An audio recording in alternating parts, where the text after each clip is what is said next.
Ang saya nyo namang dalawa habang naliligo. Malayo pa lang ako, naririnig ko na yung mga tawanan ninyo ah. Ang tagal mo naman kasing dumating eh.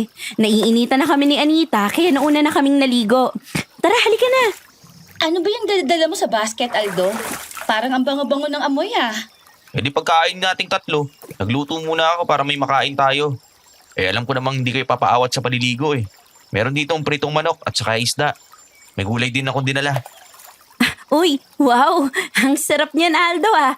Tara, halika na. Maligo ka na din at mamaya na tayo kumain. Teka, sandali. Huwag mo akong sabuyan ng tubig, mababasa yung damit ko eh. Wala akong pamalit. Halika na, para kang hindi lalaki ha. Mula sa ating pagkabata, ganyan ka na. Hanggang ngayon, hindi ka pa rin nagbabago. Mas maarte ka pa sa amin. Narinig niyo ba yung angel na yun? Parang may mabangis na hayop sa gubat na naligaw dito sa ilog. Tama ka, Ditas. Parang anghel ng malaking baboy, Ramo. Ayan na siya, Aldo. Papalapit na sa atin. Huwag kayong matakot, akong bahala sa kanya. Sa dami naman lalaking bato dito sa ilog, hindi yan makakalapit sa atin. Umanda ka sa akin! Sa pool, di ba? Ayan, sige. Sige pa, Aldo. Batuhin mo ba siya para hindi na makalapit sa atin? Tinamaan mo nga siya. Pero baliwala lang sa kanya yun. Hindi man lang niya ininda. Parang hindi naman yun ordinaryong baboy, Ramo, Aldo. Bakit namumula yung mga mata at tumutulo ang laway? Parang nauulol ni. Hala, parang nasisiraan niya ng ulo.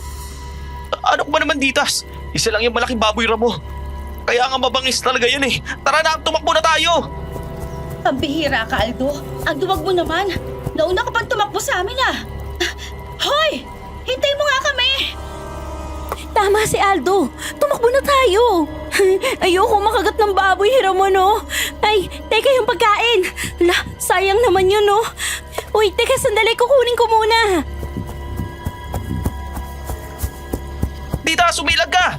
Tatapayin ka na ng baboy ramo! Walang hiya ka, baboy, Ramo ka. Layuan mo ako. Huwag ka lumapit sa akin. Hindi ako masarap.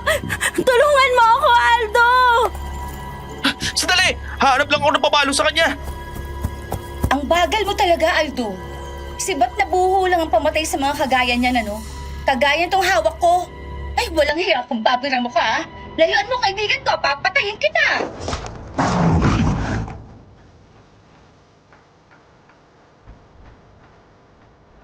Magandang araw sa iyo, Sir Jupiter, at sa lahat ng nagiginig ng seryeng ito. Tawagin mo na lang ako sa pangalang Aldo. Sa ngayon ay 65 taong gulang na ako. Sa edad kong ito ay naging libangan ko ng pakikinig ng mga magagandang kwento na ina-upload nyo dito. Sa totoo lang kasi ay naaalala ko at nanumbalik sa aking alaala ang aking naging karanasan tungkol sa mga aswang at albularya noong ako ay 20 anyos pa lamang. Taong 1980 yun. Kaya ngayon nga sa tulong ng aking apo ay naisulat ko ang kwentong ito para ibahagi sa inyo at sana ay magbigay ng magandang aral sa mga nakikinig ngayon. Maniniwala ba kayo na nasaksihan ko kung paano naging mabuting magkaibigan ang albularya at aswang? Nasaksihan ko rin kung paano sila naging mortal na magkaaway. Maniniwala ka bang matagal tumanda ang mga aswang? Ikaw, kaibigan, mayroon ka rin bang karanasan tungkol sa mga aswang? Pwede mo ring i-share dito kagaya ng ginawa ko. Hindi ko kasi makalimutan ang mga magagandang kwento sa channel na ito kaya nag-subscribe na rin ako para lagi akong updated sa mga bagong kwento na i-upload nila dito.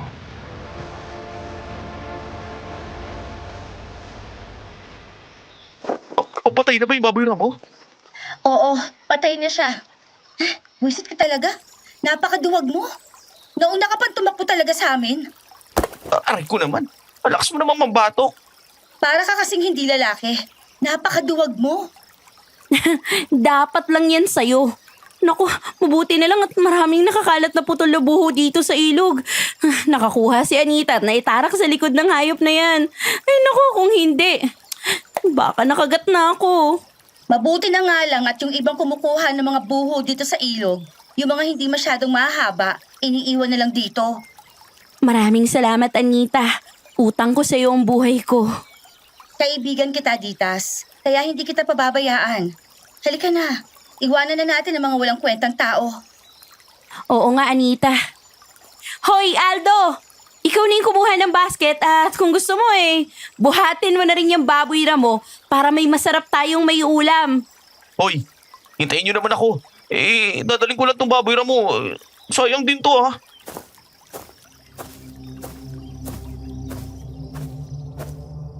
Binalikan ko ang basket na dala ko at pilit ko ring binuhat ang malaking baboy ramo saka ako sumunod kina Ditas at Anita. Tumuloy na kami sa bahay ni Aling Divina. Sinabi na lang namin na napatay ko ang baboy ramo na dala namin. Sa bahay niya kasi madalas kaming tumatambay. Siya ang tiyahin ni Ditas na kilalang isang babaylan sa aming lugar. Kaya kapag mayroon siyang pagkakataon ay tinuturuan niya kami ng mga gawain ng isang babaylan. Katulad ngayon. Pero madalas hindi nagiging interesado si Ditas sa mga itinuturo sa kanya lalo na kung mahabang oras na ang nagiging pagsasanay.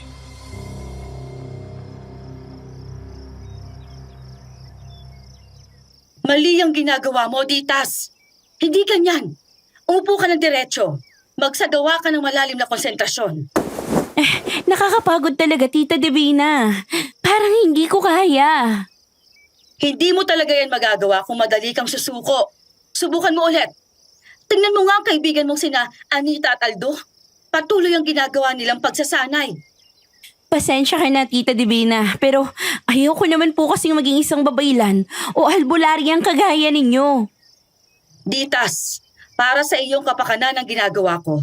Kung magsasanay ka lang na mabuti, magagawa mong protektahan ang sarili mo. Kagaya na nangyari sa inyo sa ilog. Mabuti na lang at malakas ang loob ni Anita at natulungan ka. Ha? Paano niyo po nalaman na ganun yung nangyari sa amin, Tita Divina? Hindi pala kayo naniniwala na napatay yun ni Aldo? Oo nga po. Hindi na nga kami nagkwento para hindi niyo na kami mapagalitan eh. Nalaman niyo pa rin? Ay, ikaw talaga, Aldo. Napaka-chismoso mo talaga. Aba, huwag kayong magalit sa akin. Alalaanin nyo na magkakaibigan tayong tatlo. Hindi ako magsusumbong ko. Alam ko na mapapagalitan din ako, no? Walang nagsumbong sa akin. Nakita ko ang nangyari sa inyo kanina. Hindi na nga lang ako nakialam kasi nakaya namang patayin ni Anita ang malaking baboy na yon. Ganun po ba? Aling Divina, pwede na po ba kaming umalis? Malapit na pong dumilim eh. Medyo malayo pa naman dito yung bahay namin. Kayo ni Aldo, pwede na umuwi. Pero si Ditas, dito na lang muna siya. Kailangan pa niyang tapusin ang mga pinagagawa ko. Aldo, ihatid mo na lang si Anita sa kanila. Opo, Aling Divina. O paano yan, Ditas? Mauna na muna kami sa inyo ha. Babayo. Loko-loko! Para ka talagang bata. Padila-dila ka pa.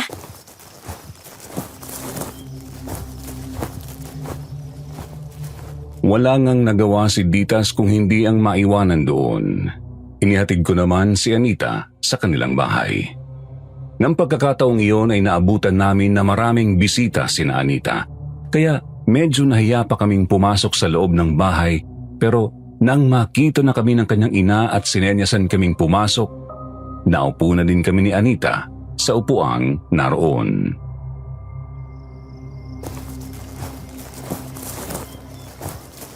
Kumusta na kayong dalawa? Hindi ba kayo nasaktan? Bakit naman kami masasaktan, Inay? Ay naligo lang naman kami sa ilog at pagkatapos, tumambay kina Aling Divina. Huwag ka nang magkaila. Hindi naman malilingid sa akin ang mga nangyayari sa inyo ng mga kaibigan mo. Alam kong sinalakay kayo ng malaking baboy ramo. Sino nga ang nagsabi sa inyo, Inay? Itong alaga nating ibon. Alam mo naman yan kapag inutusan ko ang bilis niyang sumunod. Numero 1 din niyang chismoso. Kaya wala kayong maitatago sa akin. Ay, alam niyo na din po pala yung nangyari. Kagaya din po ni Aling Divina. Wala rin nakakaligtas sa inyo. Inay, bakit marami po yata tayong bisita ngayon? Ano kung meron? Malapit na kasi yung ika-20 karawan mo, Anita. At sa araw na yon, magsisimula na ang malaking pagbabago sa iyong buhay. Anong ibig niyong sabihin, Inay? Pag-uusapan din natin yan pagdating ng oras na yon. Kailangan mo lang maging bukas ang iyong isipan. Mukhang isang malaking sikreto po yan ah. Siguro po, magpapaalam na ako. Eh baka mamaya, mayroon pa kayo mahalagang pag-uusapan eh. O siya, sige na Aldo, mag-iingat ka. Salamat sa pagiging mabuting kaibigan mo para kay Anita.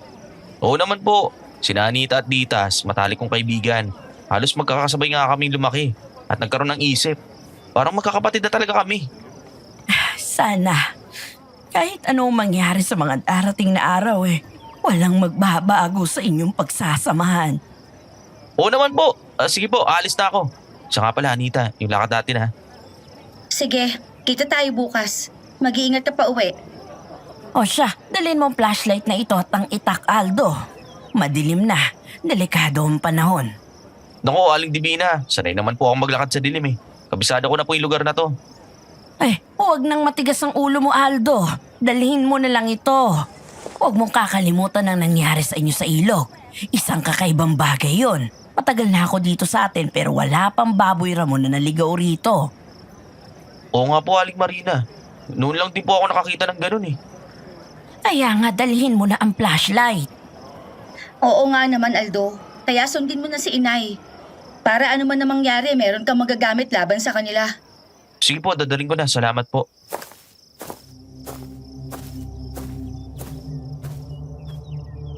Nagpaalam ako sa ibang mga matatanda na bisita ni na Anita.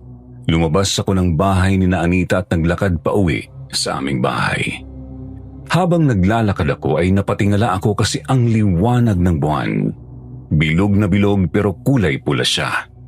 Napangiti ako kasi hindi ko na kailangang gumamit pa ng flashlight para tanglawan ang aking daraanan. Nang mapadaan ako sa lugar na maraming puno ng saging ay napatingin ako doon dahil nakarinig ako ng mga kaluskos.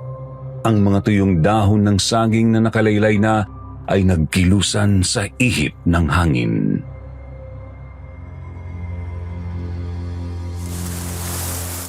Mukhang ginagabi ka, binata. Sino ka? Nasaan ka? Tinatakot mo ba ako? Bakit naman kita tatakutin? Hindi ko gagawin yun kasi alam ko na ngayon ay nanginginig na ang mga tuhod mo sa takot. Nasaan ka? Hindi ako natatakot ha. Kabisado ko ang lahat ng lugar dito. Kung sino ka man, huwag kang magbibiro. Hindi ako nakikipaglaro sa'yo ha. Hindi rin naman ako nakikipaglaro. Ngayon nagbalik na kami sa lugar na ito. Magsisimula na akong maningil ng pautang. At ikaw ang gagawin kong buena mano para ipaalam ko sa lahat ng taga rito ang pagbabalik namin. Wala akong utang sa'yo. Wala akong kasalanan sa sino man ng mga taga rito kaya wala akong atraso no. Wala kang ang atraso sa amin. Pero ang mga taga rito, malaki ang atraso sa amin. Gusto ko iparating sa kanila na tinatapos ko na kasunduan sa pagitan ng aming lahi at sa grupo ng mga babaylan. Kaya kapag namatay ka ngayong gabi, makikita nila ang bangkay mo. Malalaman nila na nagbalik na kami. At dahil sumira na ako sa kasunduan, ituturing ko na silang mortal na kaaway.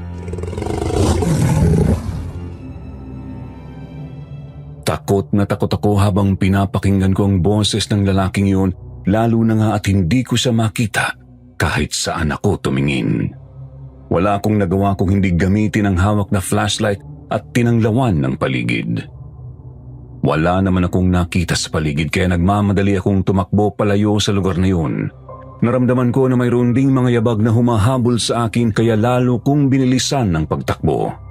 Pero alam ko na mas mabilis siya sa akin at maaabutan na niya ako kaya bigla akong huminto. Humarap sa humahabol sa akin at itinusok ko ang itak. Isang aswang yun.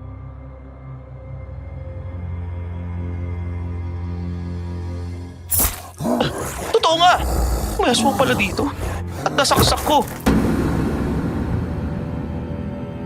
Nang makita kong bumagsak na ang aswang sa harapan ko ay hinugot ko ang aking itak at nagmamadaling tumakbo. Nang mapadaan ako sa bahay ni na Aling Divina ay nagdesisyon akong doon pumunta kesa tumuloy sa amin. Alam ko kasi na buhay pa ang aswang. Delikado ako kapag nasundan ako sa amin. Halos sirain ko ang pintuan ng bahay ni Aling Divina sa lakas ng pagkatok ko.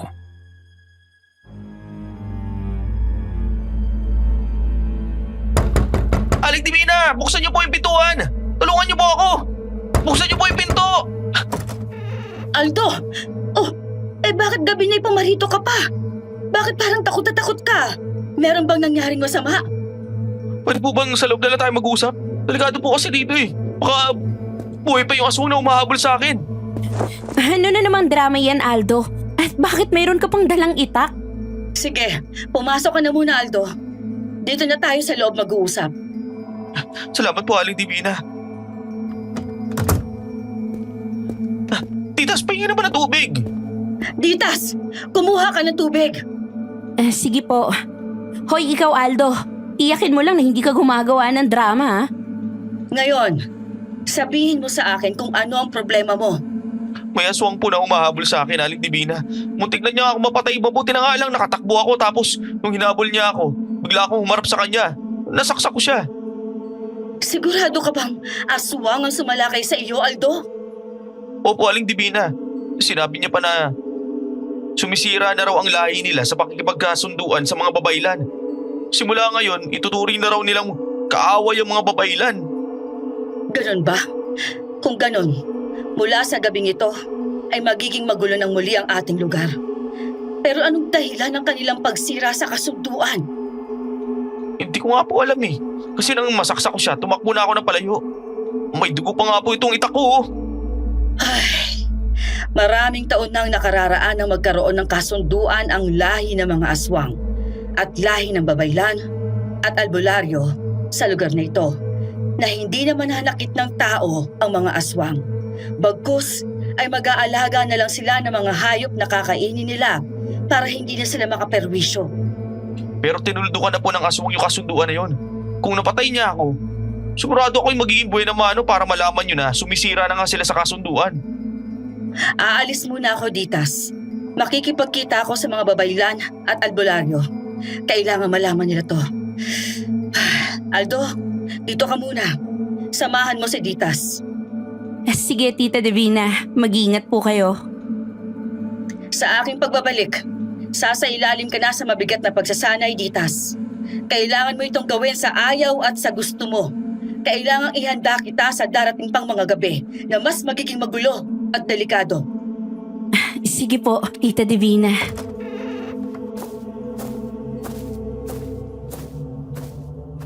Nang makaalis si Aling Divina ay muli kaming nag-usap ni Ditas. Muli kong ikinwento sa kanyang nakakatakot kong karanasan. Malalim na ang gabi pero hindi pa rin bumabalik si Aling Divina kaya doon na rin ako nakitulog sa kanila. Nahiga ako sa mahabang upuang kahoy na naroon habang si Ditas naman ay natulog sa kanyang kwarto. Lumipas ang mahabang oras, muling sumikat ang araw. Kaagad akong bumangon nang makarinig ng malakas na katok sa pintuan.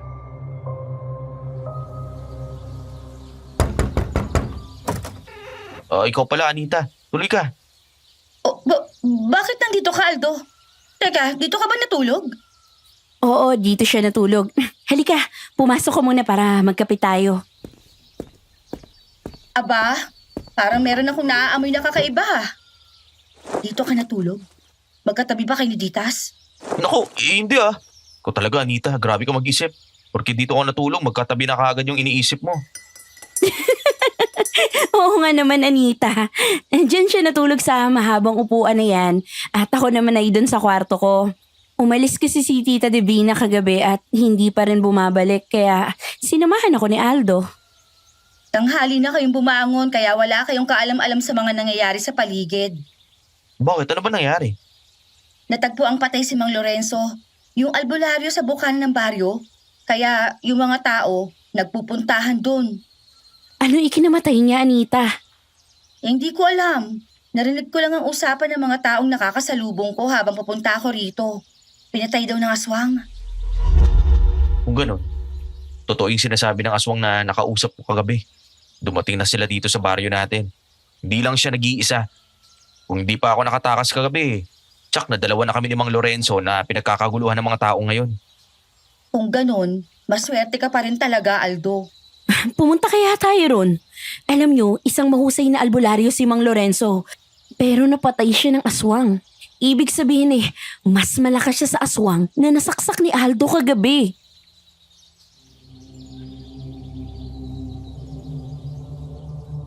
Sumang-ayon naman kami sa sinabi ni Ditas kaya naman isinara na namin ang bahay nila at saka kami pumunta sa bahay ni Mang Lorenzo. Nagulat kami nang makarating doon dahil naroon na si Aling Divina. Kaagad kaming lumapit sa kanya.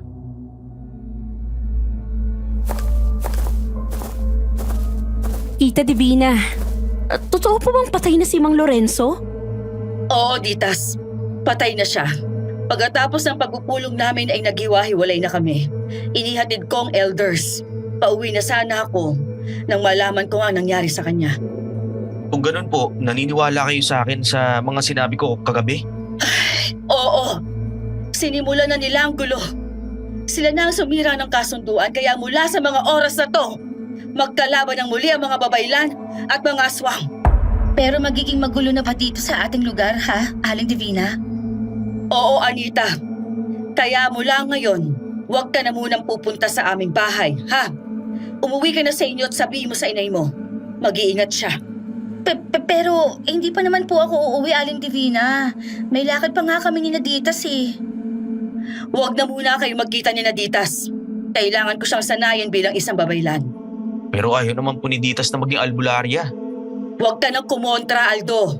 Samahan mo na si Anita pa uwi sa kanila. Ay, tsaka, Anita, huwag mong kalilimutan ang sinabi ko, ha? Hindi na muna kayo pwedeng magkita ni Ditas. Magsasanay kasi siya. Pero malapit na po ang karahon ko. Pwede ko bang imbitahan si Ditas sa araw na yon? Hindi nyo na pwedeng gawin ngayon ang mga bagay na dati nyong ginagawa noon. Pigilan nyo na mga sarili ninyo para magkita.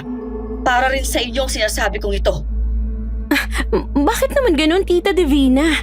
Bakit bigla kayo naging masungit sa amin? Hindi ko maintindihan eh. Maiintindihan nyo rin ako pagdating ng panahon. Sige na, umuwi na tayo, Ditas. At gusto ko na magpahinga.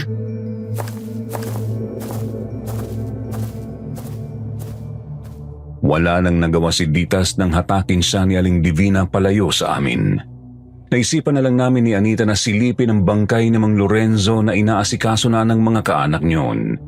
Matapos ay inihatid ko na si Anita sa kanilang bahay.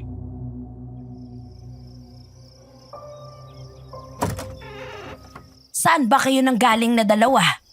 Inay! Patay ng albularyong si Mang Lorenzo. At ayon kina Aling Divina, aswang ang pumatay sa kanya. Anong sinabi mo? Pinatay ng aswang si Mang Lorenzo? Hindi totoo yan, anak. Pero yun po talaga yung totoo, Aling Marina. Aswang talaga ang pumatay kay Mang Lorenzo. Wasak nga yung dibdib niya eh. Ang dami niyang kalmot sa mukha. Dahil sa nangyaring yon, parang nagalit ng sobra si Aling Divina. Ang sabi pa nga niya sa akin, wag na raw kaming makipagkita kay Ditas eh, kasi kailangan niya magsanay mabuti. Ang sabi pa niya, Inay, mag-iingat ka daw? Nagbabanta ba siya? Pati ang pagkakaibigan ninyo ni Ditas ay gusto na agad niyang putulin. Naguguluhan nga kami, Inay eh. Hindi ko siya maintindihan. Bakit niya ako pinapalayo kay Ditas? Dahil mga lahi sila ng albularyo at babaylan. At ikaw naman ay galing sa lahi ng mga aswang. Aswang po? Tama ang narinig mo, Aldo. Sinabi ko ito kay Anita kahit kaharap ka dahil pinagkakatiwalaan na din kita.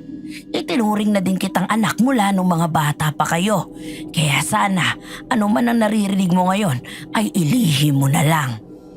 Oo po, Aling Marina. Kaya ko pong magtago ng sikreto. Pamilya ko din naman kayo eh. Salamat po sa pagtitiwala niyo sa akin at pagtuturing na isang anak ha. Ako? Aswang? Totoo ba yun, Inay?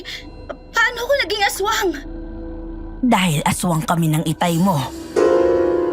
Mga lolo mo at lahat ng mga kamag-anak natin ay lahing aswang. At sa darating na kaarawan mo, magiging isang ganap ka ng aswang. Bakit ngayon ko lang ito nalaman? Sa loob ng mahabang panahon, hindi ko naman nakita na naging aswang kayo. Wala rin naging biktima sa bayang ito sa loob ng mahabang panahon. Oo nga po, Aling Marina. Dahil sinanay namin ang aming mga sarili na huwag kumain ng tao at makontento na lamang sa karne ng hayop. Iyon ang dahilan kaya palagi tayong maraming alagang hayop, Anita. Pero kung kilala kayo ng mga babaylan, kung alam nila na mga aswang kayo, bakit hindi nila kayo pinapakilaman? Bakit pinapayagan pa ni Aling Divina na maging magkaibigan sina Ditas at Anita? Yun ay dahil sa kasunduan ng dalawang angkan sa pagitan ng mga albularyo at mga aswang. Hindi nila papakilaman ng mga aswang basta wag lamang mambibiktima ito ng mga tao. Kami ni Divina ang naging daan para magawa ang kasunduang yon. Totoo pala yung sinabi ng aswang na humarang sa akin kagabi. Nagbalik na daw sila at sumisira na sila sa kasunduan ng mga aswang at babaylan. Pero sino ang aswang na yon? Ako ang pinuno ng mga aswang dito at sa kaarawan ni Anita ay isasalin ko na ang pamumuno sa kanya dahil yun ang tradisyon. Sino ang aswang na yun na sumira sa aming kasunduan? Pero inay, ayoko maging aswang. Gusto ko ng normal na buhay kasama ang aking mga kaibigan. Hindi mo na maiiwasan ng iyong tadhana. Ikaw na ang magiging pinuno ng mga aswang pagkatapos ng iyong kaarawan. Mula sa araw na ito, iwasan mo na ang pakikipagkita kay Ditas. Hindi na kayo pwedeng maging magkaibigan. Di nagtagal ay nagulat kami ni Anita nang magdatingan sa kanilang bahay ang iba pa nilang mga kalahi. Lahat ay nag-alala sa nangyari nang malaman ang nangyari kay Mang Lorenzo. Mahabang oras silang nag-usap ni na Aling Marina. Inisa-isa ni Aling Marina ang mga naroon kung sino ang pumatay kay Mang Lorenzo. Pero walang umamin kahit isa. Pinapakinggan ko rin ang boses ng mga naroon. Kaya nang tawagin ako ni Aling Marina at kilalanin ang aswang na humarang sa akin kagabi ay hindi ko na ituro sa kanya.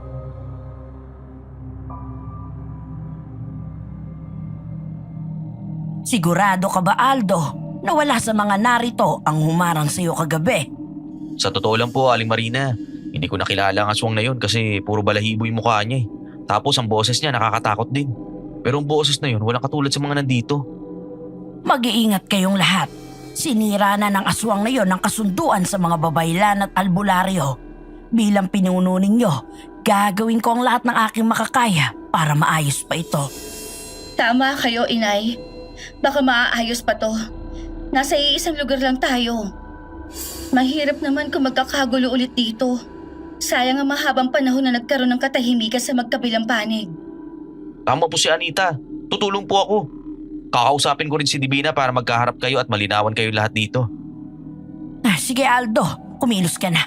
Kausapin mo si Divina. Sabihin mo na gusto ko siyang makausap.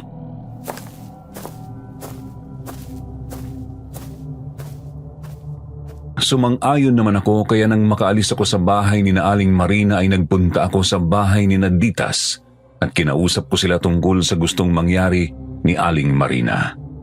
Nakahinga ako ng maluwag ng sumang-ayon sa akin si Aling Divina na makipag-usap sa angkan ni na Aling Marina. Nang dumating ang oras ng pagkikita kasama ni Aling Marina si Anita at ang mga matatanda na aswang sa kanilang angkan. Kasama naman ni Aling Divina si Ditas at ang mga matatandang babaylan at albularyo. Nakasuot ng purong puting damit si Aling Divina, purong pulang damit naman si Aling Marina.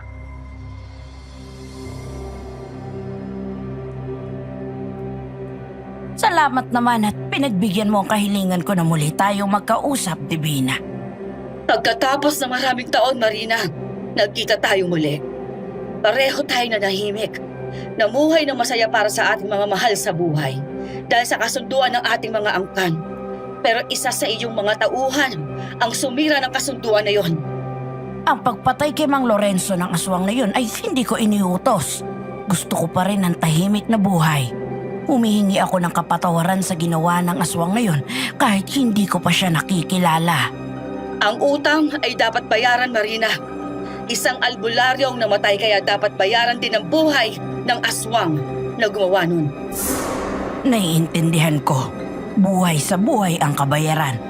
Bigyan mo ako ng sapat na panahon para iharap sa iyo ang pumatay kay Mang Lorenzo. Pero pakiusap, huwag muna kayong gagawa ng anumang hakbang. 3 araw, 3 gabi. iharap mo sa akin ang pumatay kay Mang Lorenzo. Sige, iyan ang gagawin ko. Tita Divina, pwede bang mag-usap muna kami ni Anita? Oo nga naman, inay. Baka pwedeng dito na lang muna kami ni Titas. Hindi pwede! Umuwi na tayo. Mahirap magtiwala sa ngayon. Saka na lang, Anita. Iba na ang sitwasyon ngayon. Umalis na tayo rito.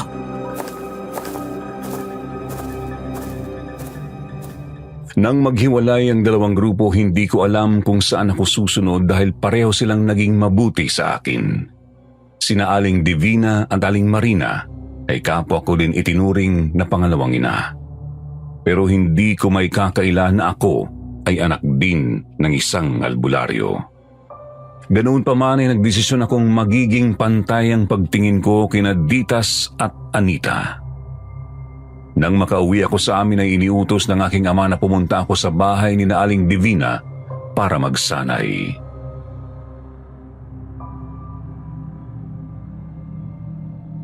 Bukas na ang kaarawan ni Anita. Magiging ganap na siyang aswang at magiging bagong pinuno ng kanilang angkan. Ganon ang tradisyon ng angkan nila. Kung ganun ay hindi pala siya pangkaraniwang aswang. Isa pala siyang prinsesa at magiging pinuno din nila. Oo! Kagaya nung maging pinuno nila si Marina. Kapag ganap na siyang aswang, hindi tayo makatitiyak na hindi siya magbabago. Kaya kailangan ninyong maging handa.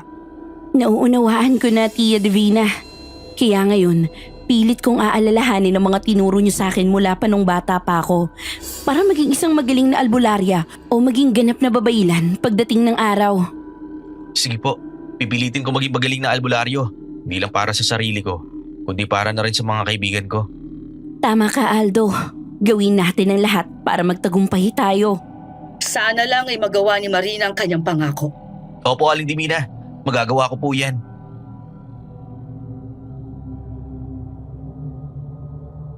Nagpatuloy kami sa pagsasanay ni Ditas. Lahat ng kaalaman ni Aling Divina sa panggagamot at pakikipaglaban ay itinuro niya sa amin ni Ditas. Ngayon ay determinado na kami ni Ditas na malampasan ang lahat ng mga pagsubok na ipinagagawa ni Aling Divina. Nakatuon ang aming mga isip sa hinaharap kaya kailangan naming maging mahusay. At makalipas ang mahabang oras natapos ang pagsasanay. Umuwi ako sa amin. Nang sumunod na araw ay dumalo ako sa kaarawan ni Anita. Yun ang unang pagkakataon na hindi namin kasama si Ditas.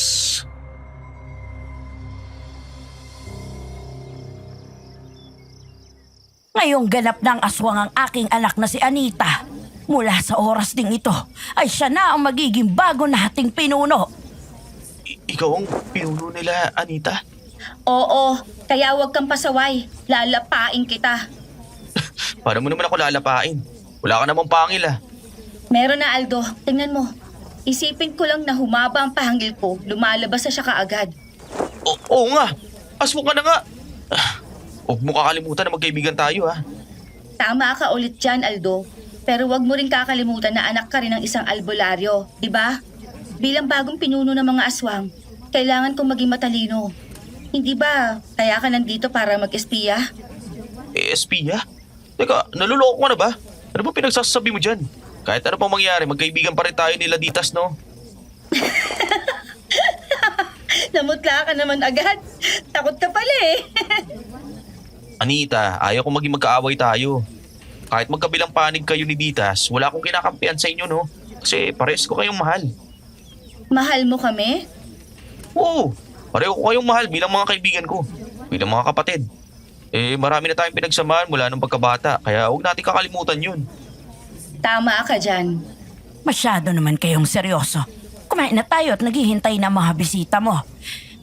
Aldo, meron ako mga nilutong putahe ng baboy at manok dyan. Kumain ka. Salamat po. Niluto ko talaga yan para sa'yo. Kasi alam ko naman na hindi ka makakakain ng sariwang karne.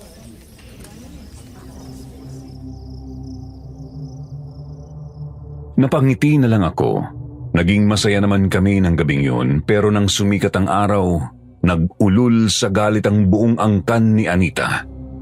Paano nga ay isa sa mga kamag-anak nila ang natagpuang patay? May tama ng sibat na tanso sa dibdib.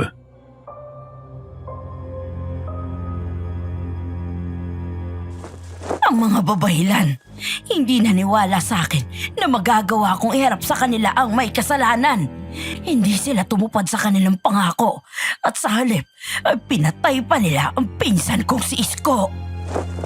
Aling Marina, baka naman po hindi babaylan o kaya mga albularyo ang may gawa nito. Baka isa tong pagkakamali. Hindi ito sa pagkakamali, Aldo. Ang mga babaylan at albularyo lang ang may ganyang sandata. Talagang iniwanan pa nila sa bangkay ng aming kiwi ng armas na yan. Hindi mo ba alam kung anong ibig sabihin yan? Yan ay isang paghamon sa aming mga aswang. Ako na ang pinuno ng mga aswang. Hindi ko palalampasin ang kalapastanganang ito. Iparating mo sa mga babaylan. Mula sa araw na ito, tinatapos ko na ang anumang pakikipagkaibigan sa kanila. Paano ako? Paano yung pagkakaibigan natin? Ikaw ang mamili kung saan ka kakampi. Kapag dito ka, papayag ka maging kagaya ko. Kung doon ka kay Ditas, ituturing kitang kaaway. Guguluhan na ako. Kagaya ng sinabi ko, hayo ko sana mangyari sa atin tong tatlo. Ito ang malupit na kapalaran, Aldo. Hindi mo na ito mapipigilan. Sumiklab ng muli ang kaguluhan ng dalawang panig. 2 araw, Aldo. Pag-isipan mo. Sige na, umalis ka na. Alam mo namang mas matimbang pa rin sa'yo ang dugo ng iyong angkan. Kaya kung yun ang pipiliin mo, huwag ka nang bumalik dito sa amin. Hindi na tayo pwede maging magkaibigan.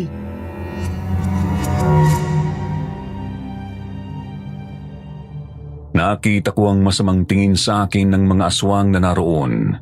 Kulang na nga lang ay kagatin ako pero dahil kaibigan ko ang pinuno nila, hindi sila gumawa ng kahit na anong masamang hakbang. Nang makaalis ako sa bahay ni na Anita ay nagmamadali akong pumunta kina Aling Divina at sinabi ko ang nangyari. Nagtataka rin si Aling Divina sa mga nangyayari.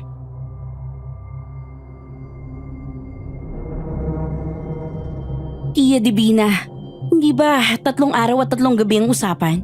Sino ang pumatay sa tiyuhin ni Anita? Yun nga ang hindi ko maintindihan. Nakapagtataka. Mahigpit ang bilin ko na wag munang kikilo sa mga babaylan at albularong manunugis ng aswang. Galit na galit po sila ngayon. Pati nga ako hindi na pinapayagan ni Anita na bumalik dun sa kanila eh. Ditas, lahat na ng alam ko'y naituro ko na sa'yo. Alam kong mahirap para sa'yo ang makalaban pagdating ng oras si Anita. Dahil dati kayo magkaibigan. Sana pagdating ng oras na yon ay maging matatag ka. Opo, Tia Divina. Hindi ako papayag na muling kumalat ang lagim sa baryong to. Matutulungan mo ba ako, Aldo? Sa totoo lang, naguguluhan na ako, Ditas. Pareho ko kayong mahal. Ayoko masaktan ng sino man sa inyo. Nabibilang ka sa angka ng mga albularyo, Aldo. Sa panahong to, huwag puso ang pakinggan mo. Paganahin mo ang isip mo. Kaaway na natin si Anita.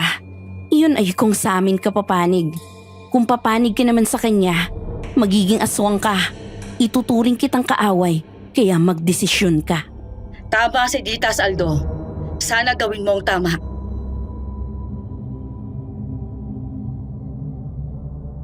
Gulong-gulo ang isipan ko nang umuwi ng aming bahay.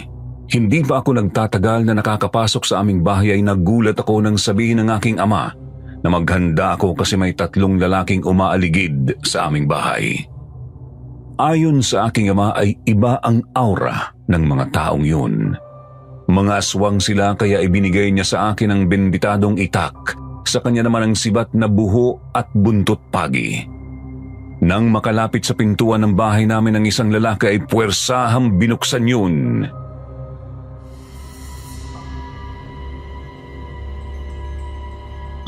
Ang titibay na mukha ninyo ah.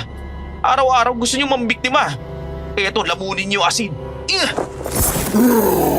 Tama nga talaga yung itay ko eh. Mga aswang nga kayo. Pwes, hindi ako magdadalawang isip na tapusin kayo. Nataga ko ang isang aswang pero ang 2 aswang ay kinalaban ng aking ama. Dahil maedad na siya ay natalo siya ng mga aswang. Isa sa mga iyon ang kumagat sa kanya. Kaya sa galit ko ay sinugod ko ang 2 aswang. Magkakasunod na pagtaga ang ginawa ko. Hindi nakawang makailag na mga yon sa bilis ng pag-atake ko. Kapwa sila dugo ang bumagsak. patay na sila ay patuloy ko pa rin silang tinataga habang umiiyak ako. Noon dumating sina Aling Divina at Ditas kasama ang iba pang babaylan at albularyong manunugis ng aswang.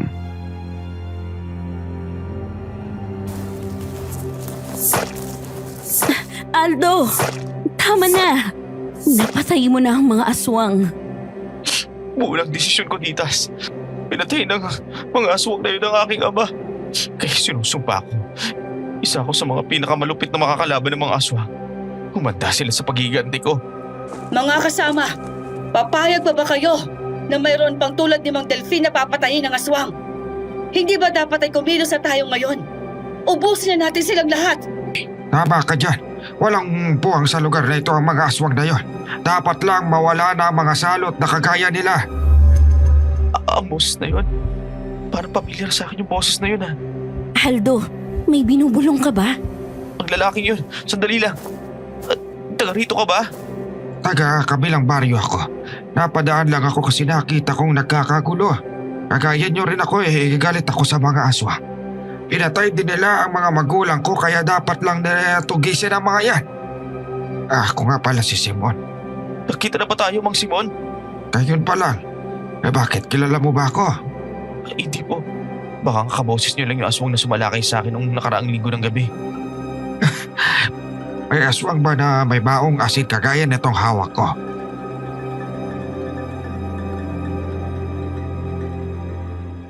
Nagulat ako nang ihagis sa akin ni Mang Simon ang plastik ng asin matapos ay tumalikod na siya kaya hindi ko na siya hinabol pa. Binalikan ko ang bangkay ng aking ama. Binuhat ko yon at dinala sa papag na nasa loob ng aming bahay. Nilinis ko ang mga dugo sa kanyang katawan. Matapos ay ibinalot ko sa kanya ang isang puti at malinis na kumot. Saka namin siya dinala sa lumang sementeryo. Inilibing na agad namin si Itay.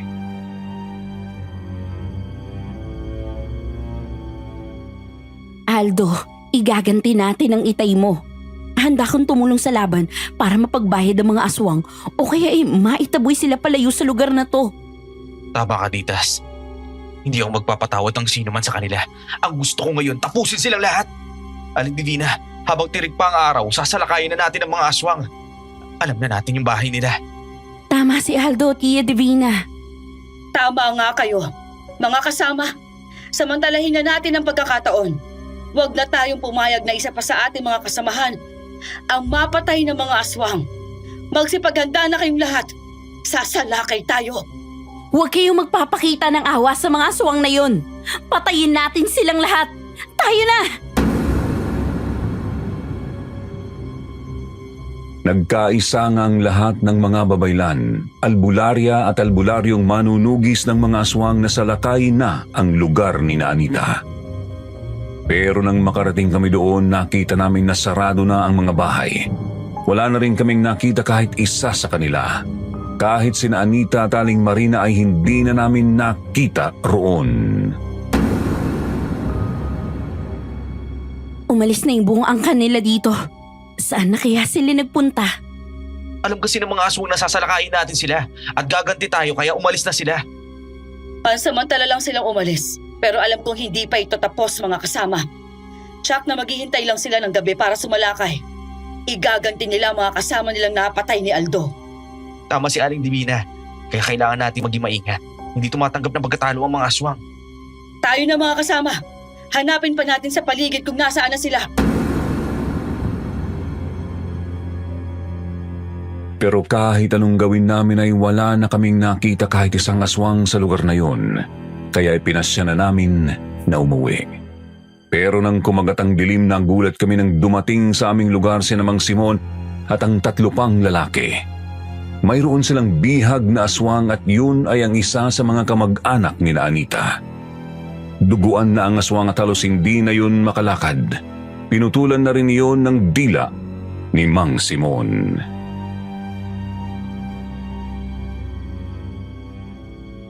Ang taong ito ay aswang na kamag-anak ni Marina. Pinutol ko ang kanyang dila dahil yun ang ginagamit siya sa pambibiktima ng mga buntis. Alam ko na malaki din ang atraso ng mga kagaya niya sa inyo kaya Ipinauubaya ko na sa inyo ang kanyang buhay. Parehas lang pala tayo na gustong mangyari, Mang Simon. Pwede tayo magtulungan laban sa mga lahi ng aswang. Tama ka. Pwede tayo magtulungan. Si Marina at ang kanyang angkan ay mga asawa na dapat mawala. Pero umalis na sila sa baryong to? Saan niyo nahuli yung isang yan? Hindi sila tuluyang umalis. Nasa paligid lang sila. Nagtatago sa mga sekretong lugar, sa mga lungga at naghihintay ng magandang pagkakataon para sumalakay. Tama ka nga, Tia Divina. Hindi sila aalis sa lugar na to. Pero nasaan kaya ang lungga nila ngayon? Huwag kayong mag-alala. May mga tao na akong nahahanap sa kanila. Kapag nakita na kung nasaan sila, ipapaalam ko sa inyo agad. Ngayon ipaubaya ko na sa inyo ang aswang na ito. Kamatayin ang dapat sa aswang na yan at itapon sa kung saan ang kanyang bangkay. Nang sa gayon, makita na kanyang mga kasamahan at malaman na wala silang puwang sa lugar na to. Kung yan ang hatol ninyo, abay gawin nyo na.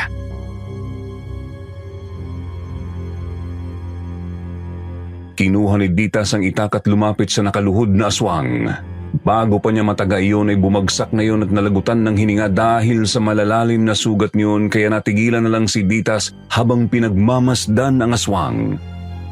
Lumapit naman sa kanya si Mang Simon at kinuha ang itak.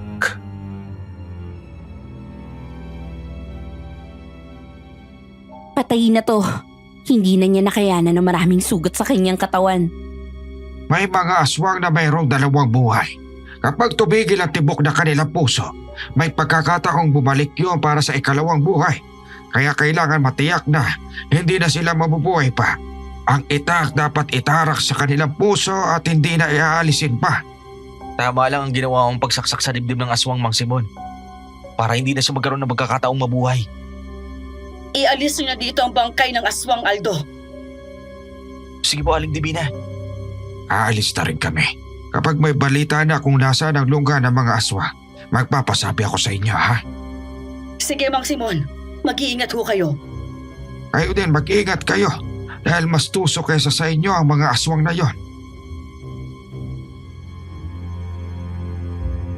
Nang makaalis na si Mang Simon ay dinala namin ang bangkay ng aswang sa lugar na malapit kina Anita. Doon namin iniwan para maging babala na din sa kanila na sino man sa kanilang angkan ay wala nang puwang sa baryo namin. Nang mga oras pala na yun ay hinahanap na nila ang nawawala nilang kaanak at nakita nila ang ginawa namin. Kaya sinundan nila kami hanggang sa muling nagkaharap ang dalawang panig.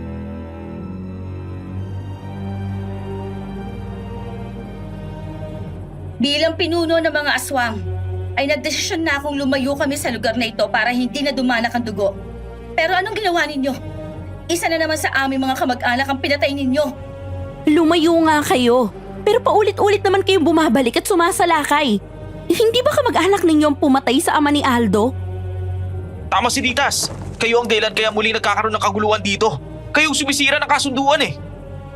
Magaling, Aldo! Ngayon malinaw na sa akin ang lahat. Tama nga ang inisip ko. Tumampi ka na kay Ditas. Kinalimutan mo ang lahat ng magagandang ginawa ko sa'yo. Dahil pinatay ng mga kalahi mo ang tatay ko. Siya na lang ang natitira kong kasama sa buhay pero inago pa ng mga kalahi mo. Nakahanda ako lumaban sa inyo para sa kapangyarihang mamuno sa baryong to. Dapat ay tuluyan na mawala ang mga kagaya nyo rito. Mga salot kayo. Matagal na rin kami na malagi sa lugar na ito. Ipaglalaban ko rin ang aming karapatan sa baryo na to. Hindi na kami tatakbo. Hindi na kami magtatago na para mga bahaga mga buntot. Tama si Anita. Kung mayroon kayong karapatan sa lugar na to, ay syempre, mayroon din kami. Ayokong makasakit ng tao pero kung kinakailangan ay handa akong gawin. Kung ganon, tapusin na natin ito, Marina. Iisang angkan lang ang dapat matira sa lugar na ito. Mga kasama, gamitin yung lahat ng inyong mga kapangyarihan at kaalaman para tapusin ang mga aswang. Ang mga taong walang galang sa ating lahi ay dapat binibigyan ng leksyon. Lipunin silang lahat! Naging madugo ang paghaharap na yon ng dalawang panig. Mababangis ang mga aswang. Halatang matagal na panahon silang nagpigil na manakit ng mga tao pero ngayon ay para silang mga asong ulol sa sobrang galit. Pero hindi rin naman basta-basta ang mga albularyong manunugis ng aswang dahil sanay din ng mga ito na makipaglaban ng walang takot. Kahit gaano kabangis ang mga aswang ay walang magawa sa kapangyarihan ng mga babaylan. Tayo naman ang magharap. Ipakita mo sa akin kung gaano ka nakagaling na babaylan ngayon. Yun talaga ang gagawin ko, Marina. Heto ang mga lumulutang na sibat. Salagin mo! Kasing liksi ako lumusak, kaya hindi ako basta-basta matatamaan ng mga sibat mo. Napakayabang mo talaga. Nagsisimula pa lang ako. Kakaunti kasi ang sibat na yan. Ano kaya kung magpalabas pa ako ng maraming sibat na ang mga talim ay yari sa tanso? Inay! Mag-iingat ka! Huwag ako ang intindihin mo. Isipin mo sarili mo. Tama ang inay mo. Tayo maglaban para sa kapangyarihang mamuno sa lugar na to. Gumawa tayo ng kasunduan para hindi na dumami ang masaktan at magbuwis pa ng buhay. Tama si Ditas. Huwag niyo kalimutan na minsan na naging magkakaibigan tayo dito. Alalahanin ninyo yung mga masasayang bagay na magkakasama tayo. Sige! Anong kasunduan? Kapag tinalo mo ko, ako at ang mga babaylan at mga albularyong manunugis ay aalis sa lugar na to. Ipapaubahayan namin ito sa inyo. Pero kapag ikaw naman ang natalo, kayo naman ang aalis at hinding-hindi na babalik sa lugar na to. Pumapayag ka ba sa kasunduang yun, Anita? Ano o sino magiging saksi ng kasunduan? Magdesisyon ka na kaagad. Tingnan mo yung paligid natin. Nagpapatayan ang mga angkan. Ditas! Ang lakas naman ng loob mong hamunin ang pinuno ng mga aswang na kagaya ko. Samantalang isa ka lang mahinang nilalang. Nakalimutan mo na bang minsan iniligtas kita sa kapahamakan? Hindi ko nakakalimutang may utang ako sa'yo. Ipinagpapasalamat ko na minsan ay naging kaibigan kita. Pero ang mga yun ay nakalipas na. Bahagi na lang ng nakaraan. Ang mahalaga ay ang kasalukuyan. Isa ka talagang hangal. Sige, tingnan natin kung gaano ka na lumakas ngayon. Isa na akong ganap na albularyang gumagamit ng mahika ng bato. Kaya makakaya ko silang utusan kahit ano ang gusto ko. Wow! Talaga namang nakakahanga ang ginawa mo, Ditas. Napalutang mo mga batong yan. Pero hindi ako magpapalinlang sa'yo. Mahina ka pa rin para sa akin. Buong bangis na sumugod si Anita pero ikinumpas ni Ditas ang kanyang kamay kaya ang mga nakalutang na bato ay nagliparan at sinalubong si Anita. Pero naiwasan ni Anita ang mga batong yun. Nang makalapit siya kay Ditas ay ginamit niya ang mahabang kamay at matutulis na kuko para atakihin si Ditas. Pero laking gulat ni Anita nang maglaho sa harapan niya si Ditas. Mandaraya ka! Pagpakita ka sa akin! Nandito ako sa likuran mo. Akala ko ba'y malakas ka at matalas ang iyong mga mata? Eh bakit hindi mo nalaman na nakalipat na ako agad dito? Hangal ka! Huwag mo kong paglalaroan! Lalapain kita kapag nahuli kita! Bago mo ako mahuli, kalabanin mo muna ang mga batong to. Higit na mas marami at mas malalaki ang gagamitin ko sa pag-atake sa'yo. Duwag ka na nagtatago sa likuran ng mga bato na yan! Lumaban ka ng parehas! Humanda ka sa akin ngayon! Galit na muling sumugod si Anita. Sa sobrang galit nito ay nasira na ang diskarte sa pakikipaglaban. Sinalubong ang malalaking bato na ibinato sa kanya ni Ditas. Naiwasan niya ang ibang mga bato pero hindi niya naiwasan ang iba. May mga malalaking bato na tumama sa kanyang katawan at mukha. Sa lakas ng pagtama ay nawalan ng lakas si Anita. Duguan ang mukha niya nang bumagsak. Alam mo na siguro ngayon kung gaano ako kalakas. Huwag ka na magyabang! Hindi pa tapos ang laban! Humanda ka sa akin ngayon! Ay, ang tigas ng ulo mo ah. Ayaw mo pa talagang sumuko? Oh sige, eto pa ang malalaking bato. Tikman mo ang lupit nito! Walang hiya ka talaga, Ditas! Talagang ginagalit mo ako! Hindi ako mapipigilan ng malalaking bato na yan! Sa wakas, nahuli rin kita! Nagkakamali ka, Anita. Hindi ko kamay yan. Kamay yan ng tauhan mong aswang. Nagulat si Anita nang makitang kamay pala ng tauhan niyang aswang ang nahawakan niya at hindi ang kamay ni Ditas. Kasunod niyo ay pinatama ni Ditas kina Anita at sa aswang ang malalaking bato. Muling bumagsak si Ditas at sa pagkakataong ito ay nahirapan ng makatayo. Tapusin mo na ako. Gawin mo na ngayon. Hindi ko yun gagawin. Hindi kita papatayin sa ngayon. Naaalala ko na mayroon nga akong utang sa'yo dahil sa pagliligtas mo sa akin. Ngayon, amanos na tayo. Tama si Ditas. Nakaganti na siya sa utang na loob sa'yo. Kaya ngayon naman ay sumunod ka sa pinagkasundoan ninyo. Tama si Aldo. Kung ako ang natalo, tutupad ako sa pinagkasunduan natin. Tumigil na kayong lahat! Huwag na kayong makipaglaban sa mga babaylan at albularyo! Nang marinig ng lahat ang malakas na sigaw ni Anita ay tumigil ang mga ito sa pakikipaglaban. Pati si Aling Marina ay tumigil na din dahil sa pagkakataong ito ay pareho na silang duguan ni Aling Divina. Kaagad na lumapit si Aling Marina kay Anita. Natalo ako sa pakikipaglaban kay Ditas. Kaya bilang pinuno ng mga aswang, iniuutos ko na umalis na tayo ngayon. Ipauubayan na natin ang lugar na to sa mga babaylan at albularyo. Tama si Anita. Marami na rin sa atin ang mga sugatan at mahina na. Ang mga aswang na kagaya natin ay mayroong isang salita. Ang kasunduan sa labanan ay dapat na matupad. Panalo ka, Ditas. Talagang malaki na ang pinagbago mo sa maikling panahon. Anita, mula pa sa aking pagkabata ay tinuturuan na ako ni Tia Divina. Hindi ko na masyadong sineseryoso kahit alam ko na yung mga pamamaraan. Pero nitong mga huling linggo ay sumailalim ako sa mabigat na pagsasanay kaya nagawa kong mga to. Binabati kita, Ditas. Sana sa aming pag-alis ay muling manumbalik ang katahimikan dito.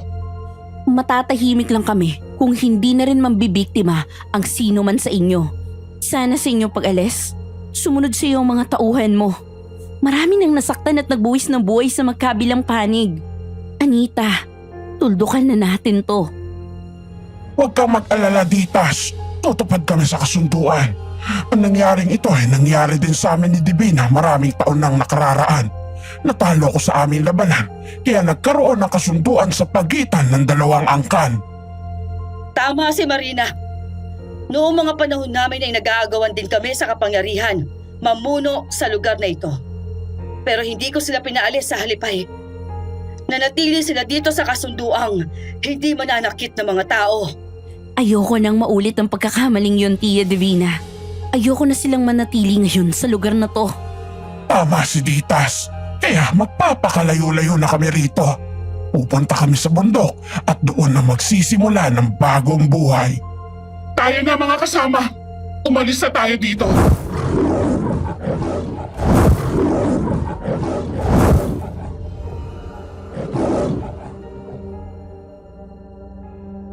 Nang makaalis na sina Aling Marina ay saka dumating si Mang Simon. Kaagad na inisa-isa ang mga bangkay ng mga kasama naming naroon. Mayroon silang hinahanap. Hindi na ako nakatiis kaya nilapitan ko si Mang Simon. Sino po bang hinahanap niyo, Mang Simon? Ang bangkay ng mga aswang. Nasa na si Marina at ang anak niyang si Anita? Umalis na sila, Mang Simon. Dinala na din nila ang mga bangkay ng mga kasamahan nila. Pinabayaan niyo makatakas ang dalawa. Bakit hindi niyo sila pinatay? Alam niyo ba pwede silang bumalik at kumante? Natalo ni Ditas ang pinuno ng mga aswang na si Anita. Kaya bilang pagtupad sa kasunduan, aalis na sila sa lugar na to. Dapat ay tinapos niyo na. Hindi niyo sila pinabayaan makatakas. Sinayang ninyo ang magandang pagkakataon. Sa palagay ko naman ay tutuparin nila ang kanilang pangako.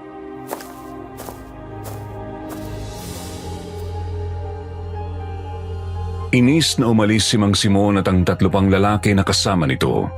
Nakita ko ang matinding galit sa kanyang mukha. Alam ko na sinundan nila sina Anita kasi iisang direksyon ang pinuntahan nila. Mabilis nga na nakita ni Mang Simon sina Anita at Aling Marina pati na rin ang iba pang kasama nila na mga sugatan. Hinarang nila sina Anita.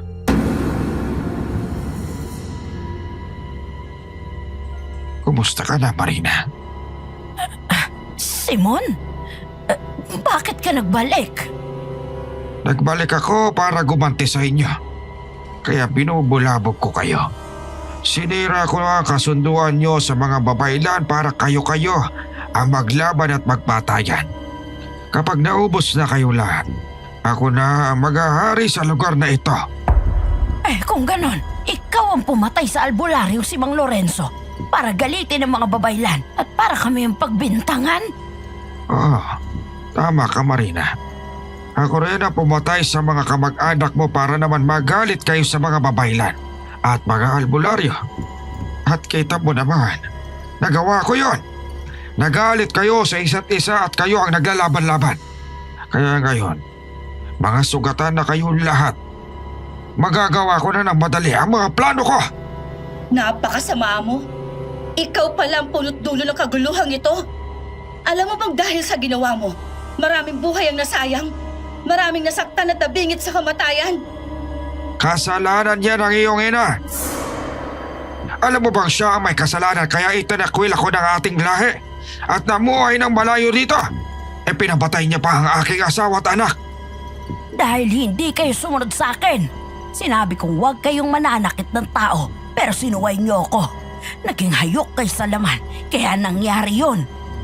Pero ngayong nagbalik na ako, sa akin na pagkakataong ito. Tatapusin ko kayo at pagkatapos ay babalikan ko naman ang mga babayla para tapusin sila isa-isa. Hindi mo na kami kailangan balikan. Nandito na kami para hindi ka na rin mahirapang hanapin kami. Napakasama mo, Mang Simon. Ginamit mo kaming lahat sa pansarili mong kapakanan. Nalinlang mo kaming lahat. Divina, Ditas!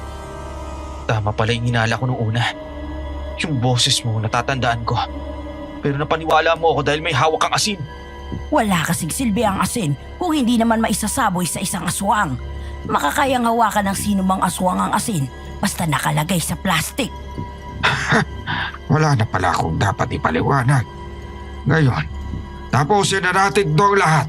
Kayong lahat ay tatapusin ko! Ikaw pala ang dapat na mawala, Simon. Napakasama mong nilalang. Ako ang tatapos sa'yo. Divina, problema na ito ng mga aswang. Pabayaan niyo na tapusin namin to sa aming mga alam na paraan. Tama si Inay. Pabayaan niyo lang kami, Aling Divina. Ditas, ibalato mo na lang sa amin ang laban na to. Sige, Anita. Pagbayharin mo ng mahalang aswang na yan na naging dahilan ng kaguluhan dito. Oo nga, Ditas. Parusahan mo sila. Sa utos ni Anita ay sinalakay ng mga sugatan niyang mga tauhan si Mang Simon at ang tatlo pa nitong kasama.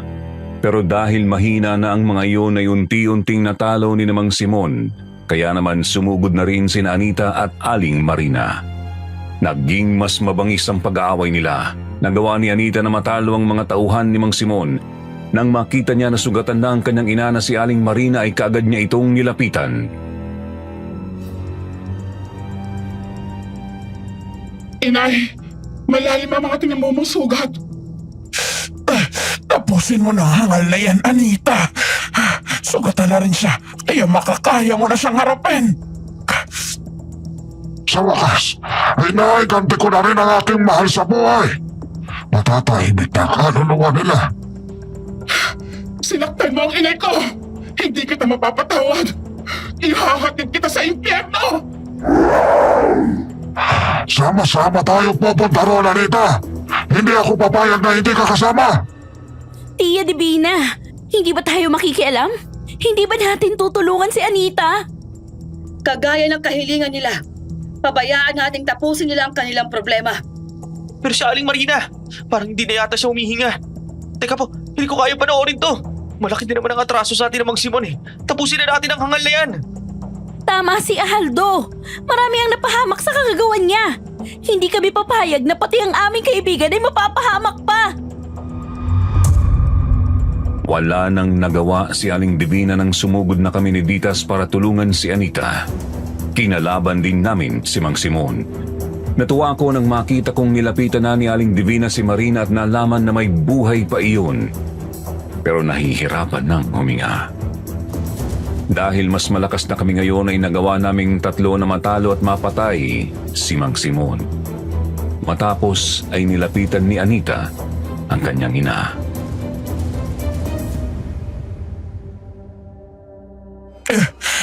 Anita, anak. Ikinararangal kong naging anak ka. Sikapin mong maging mabuting pinuno ng ating angkan. Mangako kang aalagaan mo ng mabuti ang iyong sarili. Inay! Huwag na kayo magsalita ng ganyan. Tayo na. Kailangan na natin makauwi. Naroon ang panggamot sa ating mga sugat. Hindi ko na kaya, Anita. Pagod na rin ako.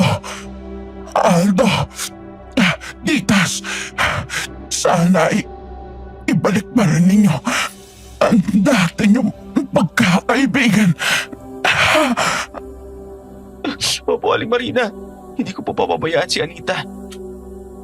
Pangako po, ibabalik namin ang dati naming pagsasamahan. Mabuti naman kung ganon. Masaya na akong aalis sa mundong ito.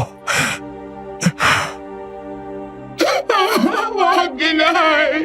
Huwag niyo akong iwan! Inay!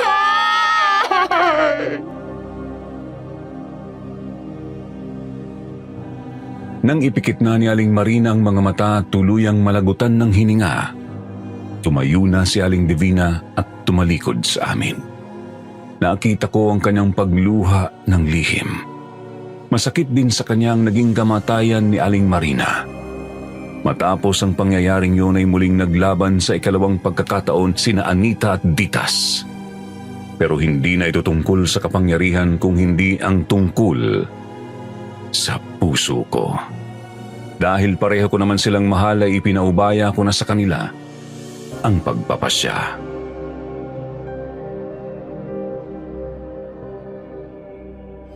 Panalo ka na naman, Ditas. Masaya akong ikaw ang magiging asawa ni Aldo. Ingatan mo sana siya, ha? Alam ko naman na nagparaya ka lang, Anita. Ramdam ko na hindi mo naman ibinigay ang lahat ng iyong lakas. Dahil kayo ang mas bagay ni Aldo. Dahil pareho kayong galing sa angkan ng mga babaylan at albularyo. Huwag kang mag-alala. Ayos lang ako. Ano nang plano mo ngayon? Pagkatapos ng kasal nyo, aalis na ako sa ating baryo. Hahanapin ko sa ibang lugar ang aking kapalaran. Wala namang nagpapaalis sa'yo dito ah. Bakit hindi ka na lang manatili dito? Maaalala ko lang palagi ang aking inay at ang mga angkan ko. Lahat sila'y iniwanan na ako, kaya gusto ko nang lumayo na muna. Pero huwag kayong mag-alala. Kapag may pagkakataon, dadalawin ko kayo.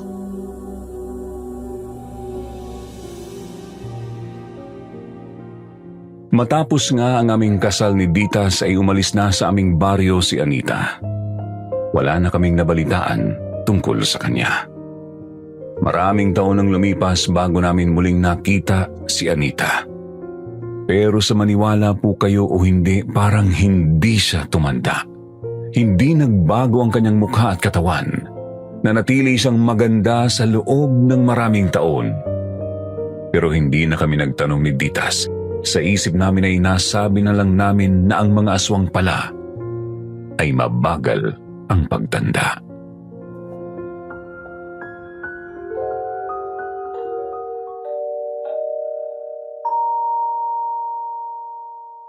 Itago mo na lang ako sa pangalang Boyet. Tubong Siquijor. Hindi ko na rin i-mention ang mismong baryo namin sa Siquijor para maitago din ang pagkakakilanlan ng mga taong nasa sangkot sa aking kwento. Nangyari ito may 5 taon na ang nakakaraan kung saan nakaranas ako ng nakakatakot na karanasang hindi ko makakalimutan. Tungkol ito sa isang pamilyang may lahing aswang.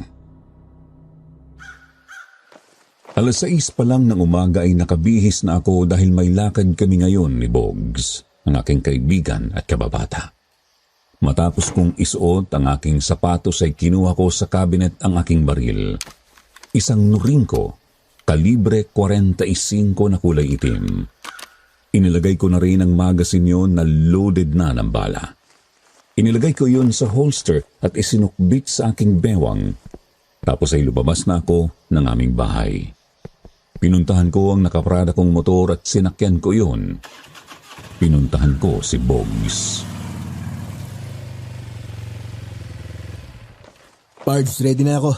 Tayo na. Okay na din ako, Parts. Tayo na. Baka mainip sa paghihintay si boss. Sinabi mo pa. Kailangan ko pa naman ng pera ngayon kaya kailangan matuloy itong lakad natin. Yung baril mo, ayos na ba? Baka pumalpak na naman yan, kagaya nung nakaraan. Okay na to, Pards. Inalis ko na yung mga balang reload. Kaya puro bago na tong mga to. Mabuti naman kung ganon. Kinabahan ako sa iyo nung nakaraan.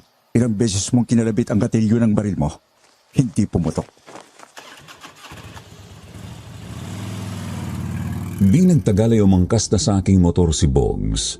Kagaya ko ay mayroon din siyang dalang baril na nakalagay naman sa kanyang sling bag na mayroong secret pocket. Isang kalibre 45 rin ang baril ni Boggs. Pero hindi kami mga pulis. Mga hired killer kami na inuupahan ng isang mayamang negosyante sa aming bayan. Siya, si Sir Sandro. Boss, good morning. Ipinatawag mo daw kami. Oo, kailangan ko kayong dalawa. Mayroon kasing pasaway na nagpapasakit ng ulo ko. At gusto kong mawala na siya sa aking landas. Sino bang taong yan, boss? Eto ang envelope. Nandyan na din ang pera na down payment ko sa inyo. Nandyan din ang picture ng target nyo na si Cesar. Pati address niya. Trabahuhin nyo yan sa lalong madaling panahon. Nang abutin ni Boggs ang envelope at buksan yon ay kinuha ang picture na naroon at iniabot sa akin. Nasa likuran ng picture ang pangalan na Cesar, pati na rin ang address niyon. Kaya naman pinagmasdan ko yung mabuti para matandaan ko dahil sa uri ng aming trabaho, mahirap ang magkamali. Sige, boss. Uumpisahan na namin trabahuhin tong tao na to. Bigyan mo kami ng 3 araw, boss. Aalisin namin ang nagpapasakit sa ulo mo. 50,000 ang pera na yan. Yung 50 pagtapos ng trabaho nyo. Mag-iingat kayo dahil palaban din ang taong yan. Hindi yan magiging madali. Sige na, lumakad na kayo. Boss, matanong ko lang.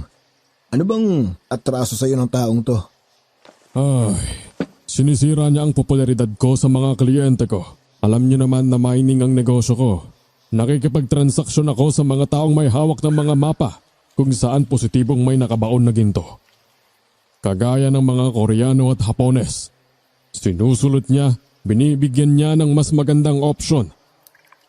Kaya yung ibang kliyente ko sa kanya na pumupunta at hindi magandang palagi niyang gagawin yon.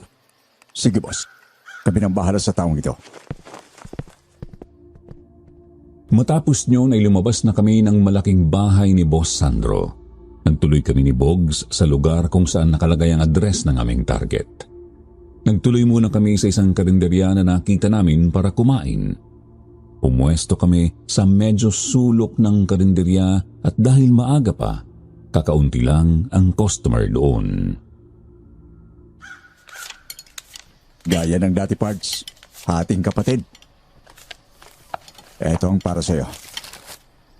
Itago mo na para kahit anong mangyari. Magkagipitan man meron tayong pera. Salamat, Pards. Basta ingat na lang tayo. Gaya ng dating ginagawa natin, kailangan palagi tayong yamado. Oo naman, Parts. Lagi naman talaga tayong yamado kasi kilala natin sila. Pero sila, hindi naman tayo kilala. Ang ibig kong sabihin, kapag tagilid ang sitwasyon, naatras tayo. Maghintay tayo ng bagong magandang pagkakataon. Sumang-ayon naman sa akin si Boggs. Matapos kaming kumain ay muli kaming sumakay sa motorsiklo ko at umikot na sa mismong lugar ng aming target na si Cesar. Nang makarating kami doon ay pumuesto kami sa tindahang malapit sa bahay ni Cesar, kung saan natatanaw namin ang mga lumalabas sa gate ng bahay na yon. hindi na rin kami nag-alis ng full face helmet para hindi na rin kami makilala ng kahit na sino sakaling banata namin ngayon, si Cesar. Pards, mapalabas na ng gitang subject. Pero may dalawang kasama eh. Positive, siya yung nasa picture. Gawin na natin ngayon habang merong pagkakataon para makuha na din natin ang kulang ni boss. May dalawang kasama, Pards. Tingin ko armado din ang mga yan. Next time na lang kaya. Bakit pa tayo magpatumpik-tumpik pa? Kung pwede naman niya yun. Hindi kasama sa kontrata natin yung dalawa, Pards. Kawawa naman yung mga pamilya ng mga yan. Wala yan sa usapan. Sige. Naintindihan ko. Hindi naman tayo sobrang sama. Para idamay sila kaya hindi ko sila pupuruhan. Ihanda mo na ang motor. Ako nang bahala. Ay, ikaw talaga. Masyado kang atat makuha yung kulang kay boss eh. Sige na nga. Tayo na. Nang makita ni Bogs na papalabas na ng gate si Cesar at ang dalawang alalay nito ay naglakad na si Bogs sa kalsada papalapit kina Cesar. Pinaandar ko naman ang aking motor habang ang aking mga mata ay nakasubaybay kay Bogs. Nang makalabas na ng gate si Cesar at ang dalawang lalaki, binunot ni Bogs ang kanyang baril sa dalambag at pinaputukan si Cesar. Sa mukha agad tinamaan si Cesar. Bumulagta ito. Nagulat ang dalawang kasama ni Cesar kaya bago pa makabunot ng baril ang mga ito ay binaril na din ni Bogs ito sa binti at balikat. Pards, sakay na! Sakto. Timing mo, Pards. Nang makasakay na si Bogs sa aking motor ay pinatakbo ko iyon ng mabilis para makalayo kami sa lugar na yon. Nagkagulo na kasi ang mga tao nang makarinig ng sunod-sunod na putok ng baril. Lalo kong pinabilis ang takbo ng motor upang siguraduhin na walang makakahabol sa amin hanggang sa tuluyan na nga kaming makalayo. Ayos na, Pards. Tapos na ang trabaho natin. Tama ka, Pards. Wala pang isang araw tapos na. Pero bukas na natin balikan si boss. Pabayaan muna natin na mabalitaan niya ang nangyari para mas okay ang ganon, hindi ba? Oo, tama ka. Magpalamig muna tayo at makiramdam. Mamaya na tayo umuwi sa atin. Sige, punta na lang muna tayo kina Tuandoy. Maligo na lang muna tayo sa dagat para maalis din ang pulburang dumikit sa ating mga katawan. Sumang-ayon naman ako sa sinabi ni Bogs. Nagtuloy kami sa tiyuhin niya na mayroong bahay malapit sa dagat. Natuwa naman ang tiyuhin ni Bogs na si Mang Anselmo nang makita kami.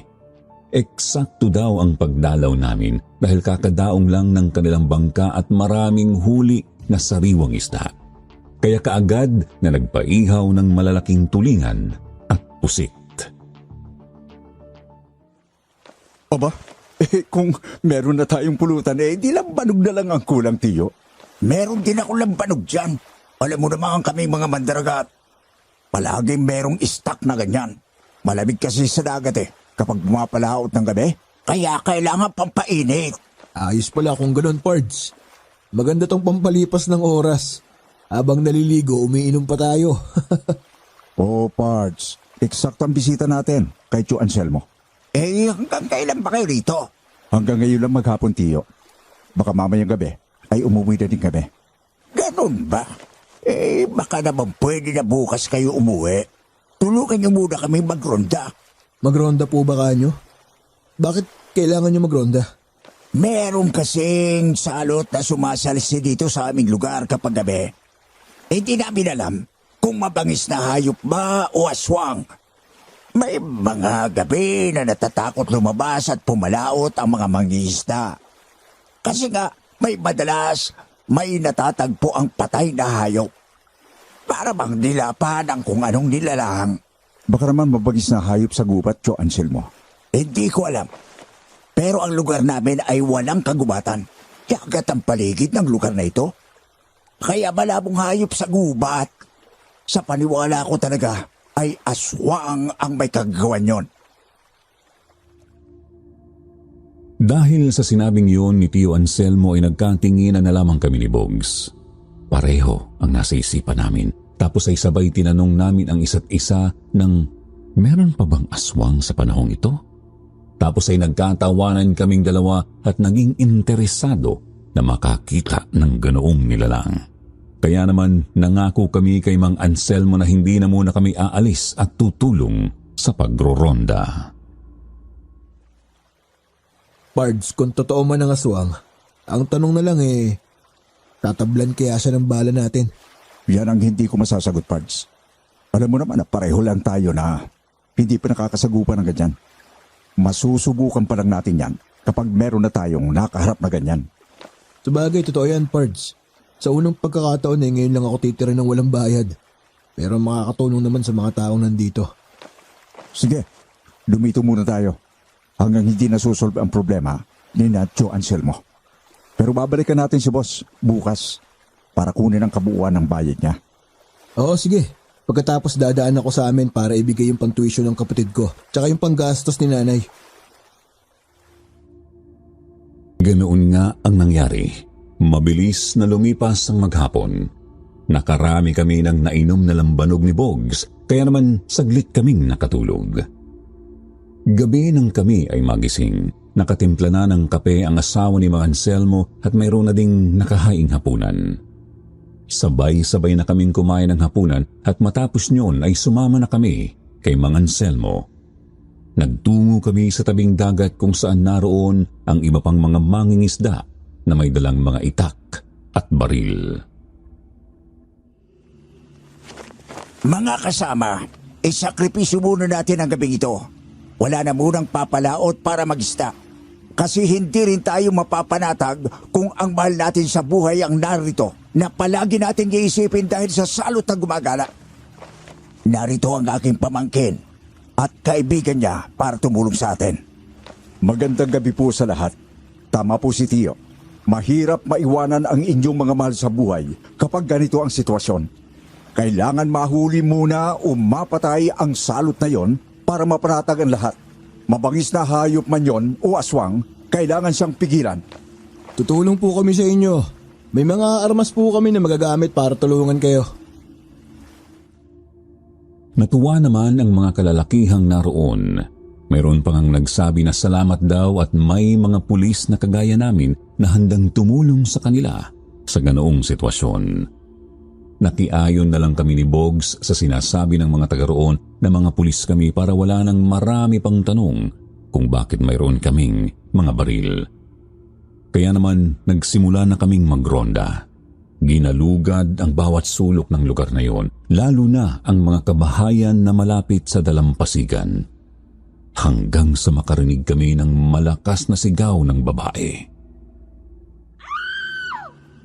Doon kinaparing Tikyo! Merong sumisigaw! Madali! Baka naroon ang hinahanap natin. Tayo na, Pards. Kailangan masukutin natin yun bago makapanakit ng tao. Mga kasama! Tayo na! Madali! Nagtakbuhan nga kami papunta sa bahay na itinuro ni Mang Anselmo. Pagdating doon ay pinaligiran namin ang lugar at gamit ang malalakas na flashlight at pailaw sa mangingisda ay nakita namin ang isang babae na nakikipagbuno sa isang malaking asong itim na halos singlaki din ng tao. May mahahabang pangil, mapupulang mga mata at matutulis na mga kuko. Marami ng sugat ang babae dahil sa kalmot ng asong itim pero patuloy iyong lumalaban. Malaking asong itim! Aswang nga yan! Paligiran ninyo! Ganyan pala ang aswang. Humanda ka sa akin ngayon. Ingat lang, Pards. Baka tamaan yung babae. Nang makita naman kami ng malaking asong itim ay binitiwan niya ang babae tapos ay nagmamadaling tumakbo. Yun naman ang pagkakataon para paputukan namin ang malaking asong itim at dahil pareho kaming asintado ni Bones ay natamaan namin ang asong itim. Ganoon man ay nagawa pa rin niyang magpatuloy tumakbo at nakatakas. Naglaho sa dilim. Gamit ang flashlight ay nakita namin ang mga patak ng dugo. Nasapul natin siya, Pards. Kaya lang, hindi na puruhan. Nagawa pang makatakas. Ibang klase talaga yung aswang na yun. Kung tao yun, aba, hindi na yun makakatakas. Sayang! Hindi natin napuruhan! Tayo na, balikan natin ang asawa ni Paring Tikyo. Sugatan siya! Oo, Tiyo. Dapat sa susunod, hindi na siya makakatakas para matapos na ang problema niyo rito. Hinalikan namin ang babaeng biktima. Kwento niya sa amin na narinig niyang umiiyak ang alaga niyang kambing kaya nagmamadali siyang lumabas ng bahay at nakita nga niya ang malaking asong itim na nilalapa ang kanyang alaga. Kaya naman kumuha siya ng itak at tinaga ang asong itim pero nakailag yun at siya ang sinalakay. Kung ganon, ay nagagawa pala talaga ng aswang na mag-anyong hayop, kagaya ng nakalaban natin kanina. Oo nga eh. Dati sa pelikula ko lang napapanood yung mga ganon. Pero nangyayari din pala sa totoong buhay. Kung mapapatay siya, magbabalik siya sa anyong tao at makikilala natin siya. Pero sugatan na siya, Tio Anselmo. Baka mamatay na din yon at maubusan ng dugo. Oo nga. Hindi man natin siya napuruhan pero panigurado marami rin siyang sugat. Baka patay na din yun. Hindi tayo nakasisiguro dyan hanggang hindi natin nakikita ang katawan niya. Pagsikat ng araw, ay malalaman natin kung merong mababalita na namatay. Nagkatinginan na lang kami ni Bogs matapos ay nagpatuloy kami sa pagroronda sa buong magdamag. Hindi na namin muli pang nakita ang malaking asong itim. Hanggang sa tumilaok ang manok. Ibig sabihin ay papasikat na ang araw. Kaya naman umuwi na kami sa bahay ni Mang Anselmo. Kagad akong nakatulog ng mahiga sa papag na naroon at mataas na ang araw nang ako ay magising. Anong susunod natin gagawin, Pards? Puntahan muna natin si boss. Kunin natin ang kabuuan ng bayad para sa trabaho natin kahapon. Tapos, umuwi ka sa inyo at magpaalam. Saka tayo babalik dito. Okay, sige. Nasa na yung Tio Anselmo mo? Nandun na, sa dalampasigan. Para ngayon na lang siya napapalaot at babalik bago magdilim. Nagpaalam na din ako sa kanya na may lalakarin muna tayo. Pero sabi nga niya, sana ay bumalik tayo at tulungan sila habang hindi pa tapos ang kanilang problema. Sumang-ayon naman ako kay Bogs, kaya naman isinuot ko na ang jacket ko at sumakay na ng motor at pinaandar na yon. Umalis na kami ni Bogs sa lugar na yon. Makalipas ang mahabang oras ay nakarating na kami sa bahay ng aming boss na si Sir Sandro. Natuwa agad siya nang makita kami. Maganda ang ginawa nyo. Natutuwa ako at nawala na ang taong nagpapasakit ng ulo ko. Dahil dyan, bibigyan ko pa kayo ng bonus. Salamat, boss. May kasama pa nga silang dalawa, pero hindi namin tinuluyan. Hindi naman kasi sila kasama sa utos mo. Oo, mga dati ko ring kliyente ang mga ungas na yon. Matapos akong pakinabangan, doon na nakikipagtransaksyon kay Cesar. Buti na rin yun sa kanila. Ganun po ba, boss? Pero tiyak na paggaling ng mga yon, babalik din sila sa'yo. Oo, tama ka, Boyet. O siya, narito ang kulang ko sa pinag-usapan natin. Tapos ay nandyan na din ang bonus na bigay ko sa inyong dalawa. 70,000 yan. Magpalamig muna kayo at mag-iingat, ha? Ipapatawag ko na lang kayo kapag mayroong bagong trabaho. Sige, boss. Salamat. Nang abutin ni Bogs ang makapal na sobre mula kay Boss Sandro ay bahagya iyong sinipat at ipinakita din sa akin. Matapos ay inilagay na niya sa kanyang sling bag ang sobre ng pera. Lumabas kami ng bahay ni Boss Sandro at umalis na doon. Kagaya ng dati ay inihatid ko muna si Bogs sa bahay niya. Saglit akong pumasok sa bahay ni Bogs para hatiin namin ang perang ibinayad sa amin ni Boss Sandro. Kagaya ng dati rin ay parehas ang naging hatian naming dalawa. Matapos yun ay umuwi na ako sa amin. Nang makita ko si inay ay kaagad akong lumapit sa kanya. Mano po, inay? Oh, bakit ngayon ka lang? Saan ka pa nanggaling? Sa probinsya po. Di ba nagpaalam po ako sa inyo na sasamahan ko yung boss ko sa lugar nila? Nay naman nakalimutan niyo na yatang personal bodyguard ako ng isang mayamang tao. Oo, alam ko nga yun. Bodyguard ka.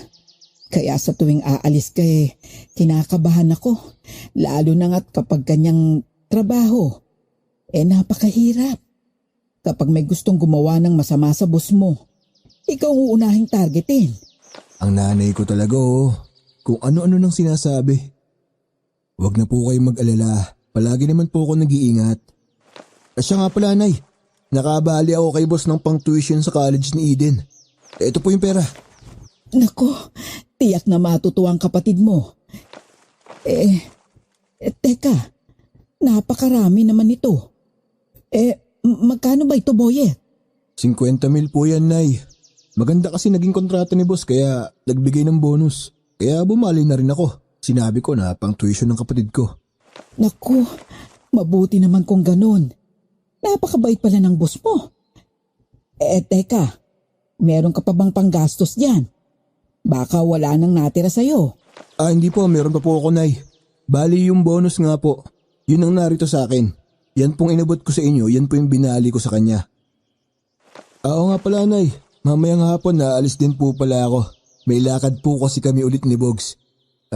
Magpapahinga na lang po muna ako sandali. Oo siya. Magpahinga ka na at magluluto lang ako ng makakain natin, ha? Salamat uli dito sa tulong mo. Wala pong anuman, Nay. Okay lang po yun. Sige po, magpapahinga na po ako. Masayang tumalikod ang aking inay. Nakita ko na nabawasan ang kanyang pag-aalala sa pangpinansyal na pangangailangan namin, lalo na sa pag-aaral ng aking kapatid na si Eden. Ito ang dahilan kaya napipilitan akong gawin ang mga mararahas na bagay. Para sa aking ina at kapatid, lahat ay gagawin ko. Mula kasi nang mamatay ang aking ama, ako na ang tumayong padre de pamilya. Sinikap ko ring huwag ipaalam kay inay ang tunay kong trabaho dahil alam kong hindi na yun basta maiintindihan. Baka itakwil pa niya ako kapag nalaman niya na ganoon ang uri ng trabaho ko.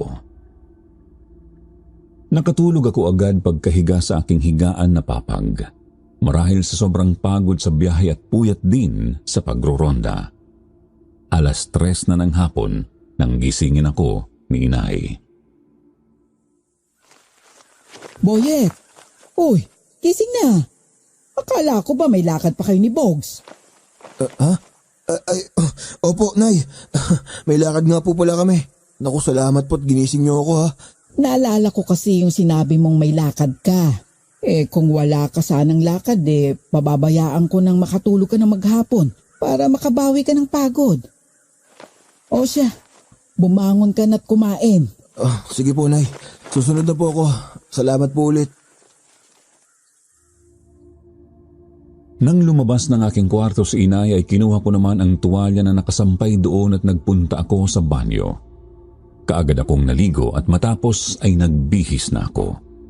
Kinuha ko ang aking sling bag na mayroong secret pocket na lalagyan ng baril. Inilagay ko doon ang aking baril. Kinuha ko din ang aking jacket, saka ako nagtungo sa kusina kung saan ay naroon na ang pagkaing inihanda ni inay. Aba, sinigang na bangus ah. Wow! Naku, salamat na ya. Niluto niyo yung paborito kong ulam. Maganda kasing sinigang sa taong pagod at puyat. Kaya yan ang niluto ko. Naisip ko din na yan ang paborito mo, diba? Oh, sige na. Kumain ka na bago umalis. Opo, Nay. Salamat po. Ngumiti lang si inay tapos ay iniwanan na ako doon. Kaagad naman akong kumain dahil nagugutom na rin ako talaga. Maya-maya ay narinig ko ang boses ni Bogs na kausap ni inay. Kaya naman hindi na ako nakatayo sa lamesa dahil pumasok na roon si Bogs. Sabi ko na nga ba lumalapang ka na naman. Napanis na ako kahintay. Wala ka pa din. Kaya ako na nagpunta dito. Pasensya ka na, Pards, ha. Napasarap kasi yung tulog ko eh. Mabuti nga, ginising ako ni nanay eh. Sige, kumain ka muna. Medyo mahaba ang biyahe natin, ha. Siya nga naman, Bogs. Oh, heto ang plato. Sabayan mo na si Boyet. Salamat po, Nanay Nita. Ayos! Paborito ko rin itong sinigang na bangus. Oh, sige. Kumain ka na din. Siya nga pala, mag-iingat kayong dalawa, ha. Ang hirap maging bodyguard. Opo, Nanay Nita. Napatingin sa akin si Bogs. Ganoon kami palagi. Usapan lang ng mga mata ay alam na ang gagawin. Kaya kapag nandoon siya sa amin ay iniiwasan namin ang mag-usap tungkol sa trabaho. Gusto naming manatiling kami sa paningin ng aking ina. Kaya puro kalokohan ang pinag-uusapan namin ni Bogs kapag kaharap si inay. Kaya naman matapos kaming kumain ay nagpaalam na kami ni Bogs kay inay. Nagbalik kami sa lugar ni Mang Anselmo. Mabuti naman at nagbalik kayo. Oo, Tiyo. Hindi ba sinabi namin na babalik kami at tutulungan namin kayo rito? Oo nga naman po. Pagtulungan natin na matapos ang problema nyo dito. Oo nga, para mapanatag na ang mga tao at makapangisda na kami sa gabi. Dahil sa totoo lang mas maraming nahuhuli sa gabi kaysa sa araw. O siya, kumain na ba kayong dalawa ng hapunan? Busog pa po kami. Kumain na po kami bago bumiyahe. Kung gayon, tayo na. Papadilim na rin naman. Mas mabuting maaga ay maghanda na tayo. Punta na natin ang ating mga kasama sa dalampasigan. Doon ang usapan na magkikita ngayon. Sumang-ayon naman kami ni Bogs sa sinabi ni Mang Anselmo. Noon din na nagpunta na kami sa dalampasigan. Naroon nga ang mga kalalakihang sasama sa pagroronda. Marami kami ngayon kaya naisipan namin na hatiin sa 2 grupo ang mga magroronda. Ang isang grupo ay pamumunuan ni Bogs at ang ikalawa naman ay kami ni Mang Anselmo ang mangunguna. Sumang-ayon naman ang mga kalalakihang naroon. Matapos mahati ang grupo ay nagsimula na kaming magronda. Magkaibang direksyon ang tinungo namin. Gumawa din kami ng password para sa pagkakakilanlan. Mag-iingat tayong lahat. Mabagis at mabilis. Ang aswang na nasaan yung malaking asong itim. Huwag kayong lumayo sa isa't isa. Tama si Mang Anselmo. Kailangan mag-body-body tayo para anumang oras sumala kayong aswang at makita natin, hindi tayo agrabyado. Lalo na nga't armado naman tayo. Sumang-ayon naman sa aking sinabi ang aming mga kasamahan kaya naman namili na ng kabady ang bawat isang naroon. Kami na Mang Anselmo ang naging magkabady. Ginalugad ng grupo namin ang mga bahayang nasa paligid ng dalampasigan. Wala kaming nakita na may bakas ng aswang. Hanggang sa makasalubong namin ang grupo ni Bogs na kung saan ay mayroon silang hinahabol. Pards, anong nangyari? Bakit kayo nagkakagulo? Meron kaming hinahabol, Pards. Isang babaeng mahabang buhok. Puro lang isang buong katawan. Mahabang kuko niya. At pangil niya. Kinagat niya ang isa kong kasama. Wala naman kaming nakasalubong na babae. Baka sa ibang direksyon tumakbo. Hindi yun lalayo sa lugar na ito. Mag-ingat kayo. Dahil ang aswang ay matalino. Magagawa niyong baguhin ang kanilang anyo at gayahin ang anyo ng ibang nilalang gaya ng aso, baboy at iba pang mabangis na hayop. Naging alerto naman ang lahat dahil sa sinabi ni Mang Anselmo. Patuloy kaming naghanap sa paligid hanggang sa mapansin ko ang isang lalaki na kasamahan naming panay kasi ang kanyang tingin sa akin. Kaya naman kinabahan ako nang muli siyang tumingin kaya nilapitan ko siya at tinanong. Brad, teka lang. Bakit ka nag-iisa? Di ba dapat lahat tayo may kabady? Oo nga. Bakit ka nag-iisa?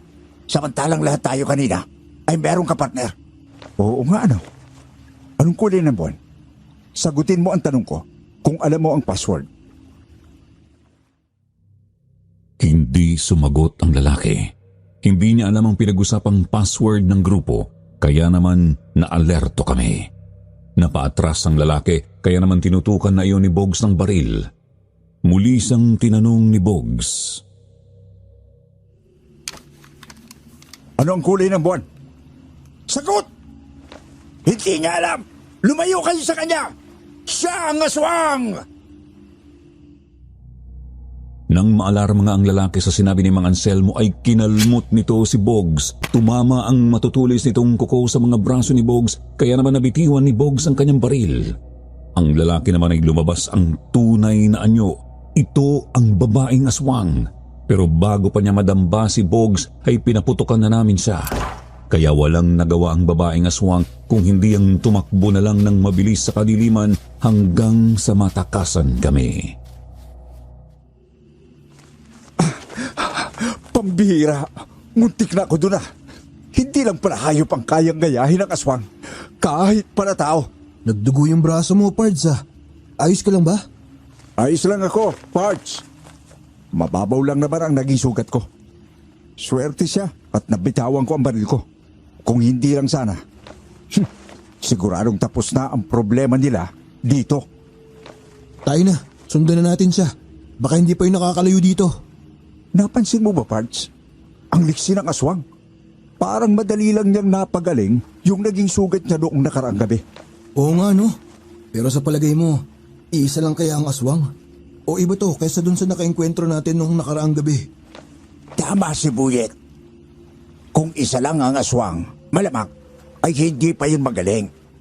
Pero kung marami sila, ibig sabihin ay iba ito. Kaya huwag na tayong mag-aksaya pa ng panahon. Hanapin na natin ang aswang. Sige po, Tio Anselmo. Tayo na. Sumang-ayon din sa amin ang iba pa naming mga kasamahan. Muli kaming nagronda sa kabuuan ng lugar. Kagaya ng dati ay mayroon kaming kanya-kanyang partner upang maiwasan na muli kaming maisahan ng aswang. Ginalugad namin ang lahat ng bahagi ng lugar at tama nga si Mang Anselmo. Hindi pa nakakalayo ang aswang, patuloy pa rin iyong naghahanap ng biktima dahil na rin siguro sa tindi ng gutom. Nasukul namin siya sa dalampasigan.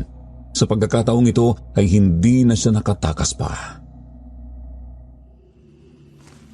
Yari ka sa akin ngayon, halimaw ka! Sinugatan mo ako! Mamamatay ka rin!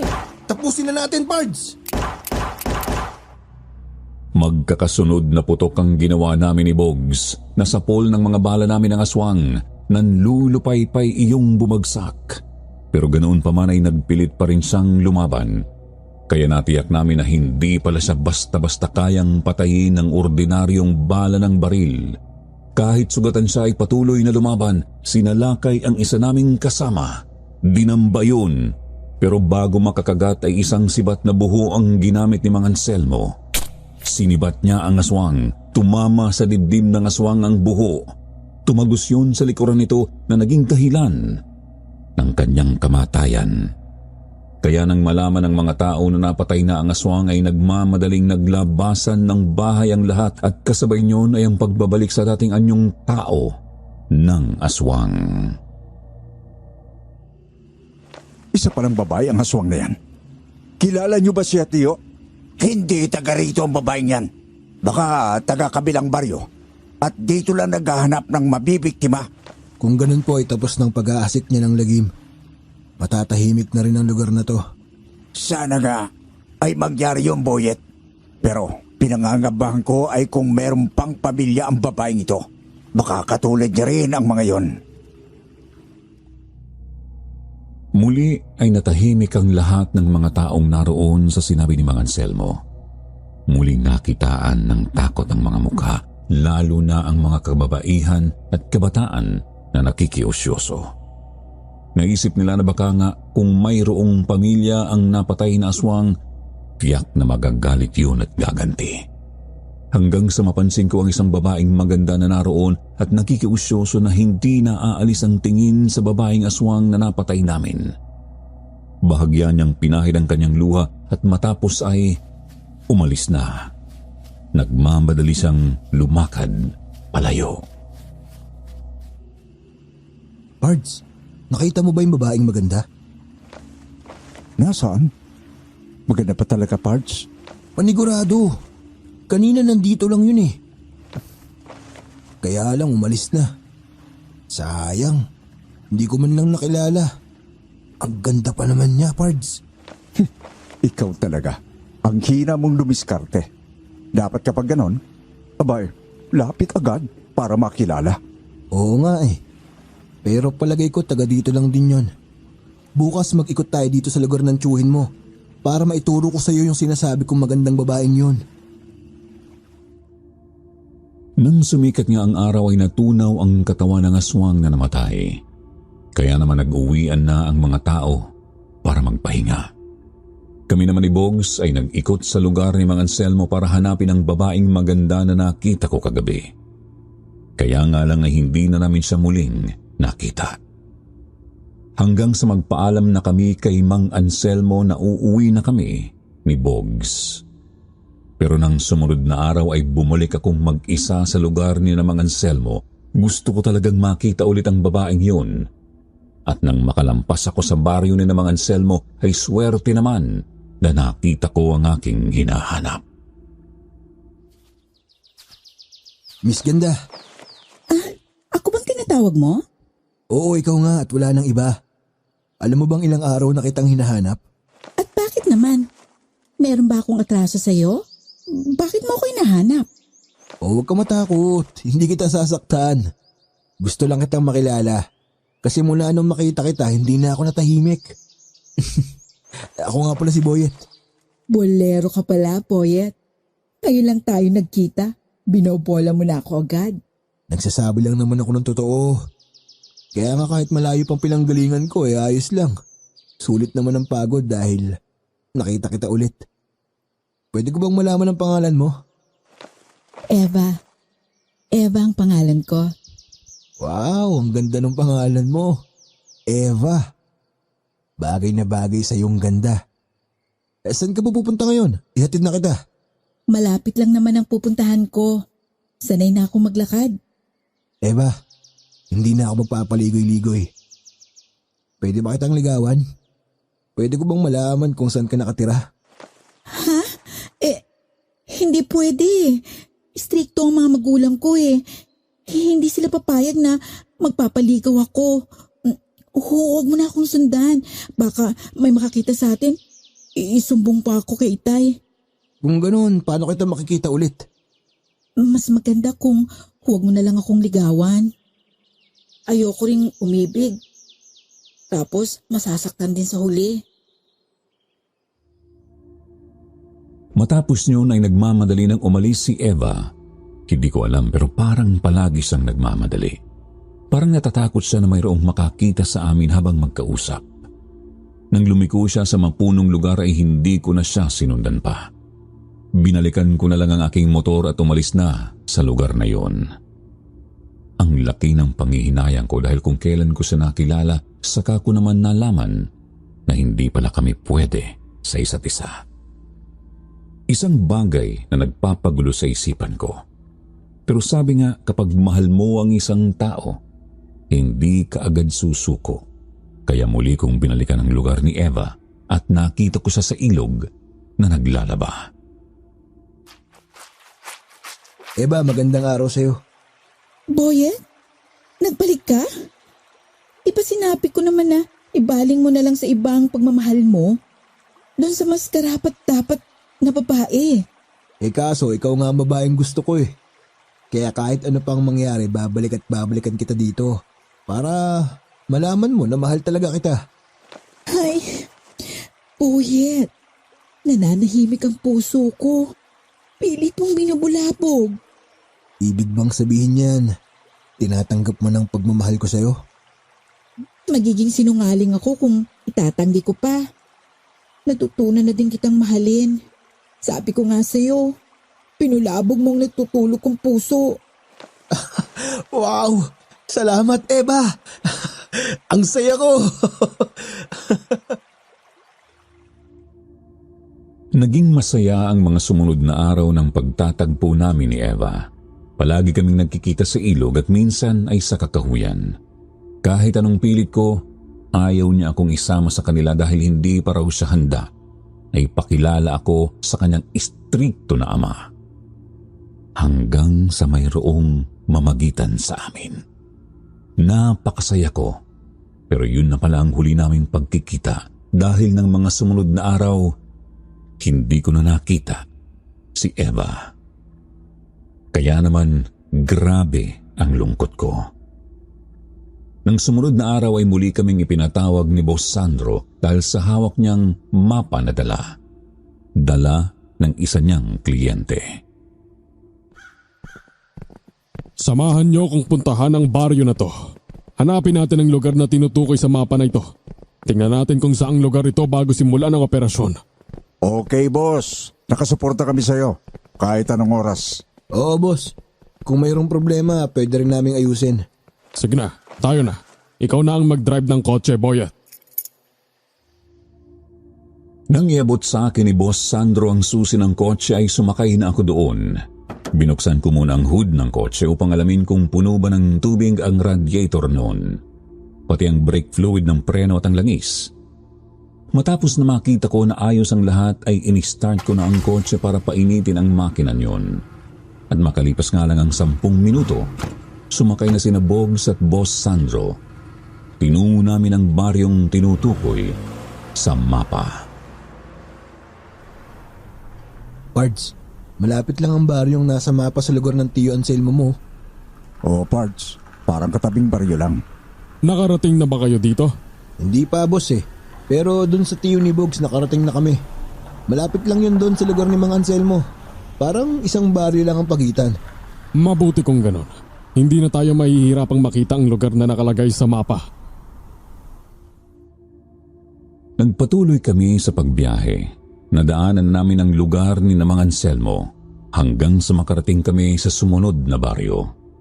Sinabi sa akin ni Boss Sandro na bagalan ko na ang pagpapatakbo sa kotse dahil malapit na ang lugar na tinutukoy ng hawak niyang mapa. Hanggang sa mapadaan kami sa lugar na maraming malalaking punong kahoy at mayroong mga bahay na yari sa kahoy at pawid na nakatayo doon. Inihinto ko ang kotse. Kaya naman bumaba na si Boss Sandro at Bogs. Bumaba na din ako matapos patayin ang makina ng kotse. Dito na. Ito na yung lugar na sinasabi dito sa mapa. Ito yung may X sa mapa eh. Yan ang lugar kung saan nakatayo yung bahay. May tao pa kaya sa lugar na yan, boss? Parang saradong-sarado ang mga bahay. Tanghali na pero wala nakabukas kahit isang bahay. Oo nga. Sarado ang pintuan at bintana ng lahat ng bahay. Baka inabandona na ang lugar na yan.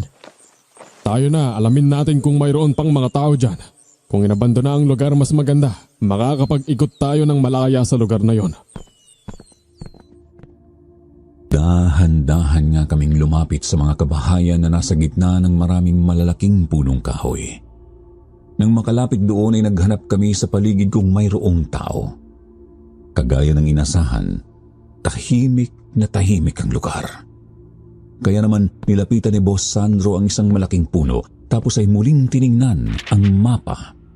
Hanggang sa matiyak na yun nga ang puno na palatandaan kung saan nakabaon ang ginto. Kaya naisipan ni Boss Sandro na lapitan ang isang bahay at katukin. Tao po! Magandang araw! May tao ba dito? Tao po? Tao po! Boss, wala yata ang tao sa lugar na to ah. Lahat ng bahay sarado. Pero maya-maya lang ay nakita namin na bumukas ang pintuang kinakatok ni Boss Sandro. Lumabas doon ang isang matandang lalaki. Seryoso siyang tumingin sa aming tatlo. Nagmasid din muna siya sa paligid bago lumabas ng bahay. Mukhang naligaw kayo sa aming lugar. Anong kailangan nyo? Nako tatang, hindi kami naligaw. Talagang itong lugar na to ang sadya namin. Gusto ko sanang malaman kung sino ang may-ari ng lupaing ito na pwede kong kausapin. Tungkol saan naman yan? Gusto ko sanang bilhin ang lugar na ito. May tatayo akong negosyo at maganda ng lugar ito para doon. Pasensya na pero matagal nang patay ang may-ari ng lupang ito. At bilang katiwala niya sa akin ibinigay ang lupaing ito. Ako si Nestor. Buti naman kung ganon. Ikaw na lang ang kakausapin ko. Ako nga pala si Sandro, isang negosyante. Hindi ko ipinagbibili ang lupaing ito. Kahit magkano ang presyo na gusto mo, tatang, babayaran ko. Kursunada ko lang talaga itong lugar mo. Kagaya ng sinabi ko, hindi ko ibebenta ang lugar na ito. Wala nang pupuntahan ang aking mga kabaryo kapag ipinagbili ko ito. Pwede naman kayong bumili ng ibang lugar para doon kayo tumira at magsimula ng negosyo. Malaking halaga ang inaalo ko sa iyo. Sa edad kong ito, hindi ko na kailangan ng malaking halaga. Ang tahimik na buhay ay sapat na para sa akin at sa aking mga kapitbahay. Nagulat kami nang isa-isang bumukas ang mga bahay doon. Lumabas ang mga taong nakatira doon at lumapit sa matandang kausap namin. Lahat sila ay seryosong nakatingin sa amin, lalo na ang mga kalalakihang naroon. May mga hawak pang itak at pamalo. Nagulat ako nang makitang napakarami pala ng mga nakatira doon. Kaya naman nilapitan ko na si Boss Sandro. Boss, tagalid tayo dito. Ay, aalis na kami, Tatang. Babalik ako sa ibang araw. Pag-isipan nyo ang inaalok ko sa inyo. Kahit magkano handa akong magbayad. Bilang pinuno ng lugar na ito, ngayon pa lang ay sinasabi ko na sa inyo na hindi ko ipagbibili ang lugar na ito. Kaya huwag na kayong babalik pa. Nakita ko ang pagkainis sa mukha ni Boss Sandro nang yayain na niya kami para umalis sa lugar na yon. Nang makarating na kami sa kotse, muli kong tinanaw ang lugar ni Namang Nestor. Nakita ko na lahat sila ay nakatingin din sa amin. Walang kibo ang lahat pero makikita sa reaksyon ng mukha nila ang inis. Kaya naman nang mapaandar ko na ang kotse ay umalis na kami sa lugar na yon. Malaking halaga ng ginto ang nakabaon sa ilalim ng punong nilapitan ko kanina. Pero hindi natin yun mahuhukay kung mayroong mga tao ron. Ay, kailangan ay mabili ko ang lupang yon bago pa nila malaman na mayroong ginto ron. Pero paano yun, boss? Ayaw naman ipagbili ng matandang katiwala ang lupain yon. Kailangang mapaalis natin sa lugar na yon sa kahit na anong paraan. Anong binabalak mo, boss? Kung hindi makukuha sa maayos na usapan, kunin natin sa marahas na paraan. Yung matanda, kapag wala na siya doon, baka mag-alisan na rin ang iba pa. Kaya iligpit niyo ang matandang yon. Boss naman, kailangan pa ba nating gawin yun? Matanda na yun eh. Kung siya ang magiging hadlang sa aking pagyaman, dapat siyang mawala para matakot na rin ang iba pang mga taga ron at umalis na sa lugar. Babayaran ko kayo ng malaking halaga kapag nailigpit siya. Mayroong dagdag na malaking bonus kapag nahukay natin ang ginto ron at nagatian kami ng kliyente ko. Hindi na ako kumibo. Ipinagpatuloy ko na lang ang pagmamaneho hanggang sa makarating na kami sa bahay ni Boss Sandro. Iginarahe ko ang kotse at nagpaalam na kami kay Boss Sandro. Habang magkaangkas kami sa motor ay wala kaming kibuan ni Bogs hanggang sa makarating kami sa bahay niya at makapasok. Saka lang ako nagsalita dahil parang nakokonsensya ako sa ipinagagawa ni Boss Sandro. Parang hindi ko kayang gawin ang gustong mangyari ni Boss Sandro, Pards. Matanda na yun eh. Parang nakokonsensya ako. Pards, narinig mo naman ang sinabi ni boss. Malaking halagang ibabayad niya sa atin sakali matapos natin ang pinagagawa niya. At meron pang bonus kung makuha natin ang ginto doon. Hindi ko alam, Pards. Hindi talaga maganda ang pakiramdam ko sa trabahong to. Marahil siguro dun sa matanda na yung target natin. Naawa ako eh. Sa trabaho natin bilang hitman, dapat bato ang puso mo. Wala na dapat awa dyan, Pards. Saka ano bang mangyayari sa'yo? Mayroon ka lang yata umatras sa laban. Hindi ko alam. Pero parang hindi ko kayang bumaril ng matandang walang kalaban-laban. Hindi naman natin pwedeng tanggihan ang utos ni Boss Sandro. Magagalit yun sa atin. Marami na tayong alam sa mga racket niya. Kapag hindi natin ginawa ang gusto niya, baka mag-isip yun ng di maganda sa atin. Sige, ganito na lang, Pards. Ako na lang bibira. Look out ka na lang. Napasang-ayon ako ni Bogs na ituloy ang planong paglikida sa matandang katiwala ng lupang yun. Nang sumunod na araw ay nagbiyahe kami ni Bogs gamit ang aking motor para balikan ang lugar ni Namang Nestor. Nang makarating kami roon ay pinarada ko sa medyo malayo ang motor. Matapos ay tinungo na namin ni Bogs ang mga bahayan. Nagtago kami sa malalaking puno. Matapos ay kumuha ako ng 3 malalaking bato at binato ang pintuan ng bahay ni Mang Nestor. Kumalabog yun ng malakas. Parang hindi narinig, Pards. Batuhin mo pa ng isa. Sige, pumwesto ka na kung saan mas madali mo siyang mabibira. Lumipat nga sa isang malaking puno si Bogs na malapit sa pintuan ng bahay ni Mang Nestor. Tapos ay muli akong kumuha ng mas malaking bato. Muli kong binato ang pintuan at ang isa pang bato ay sa bubungan na pawid ko naman pinabagsak.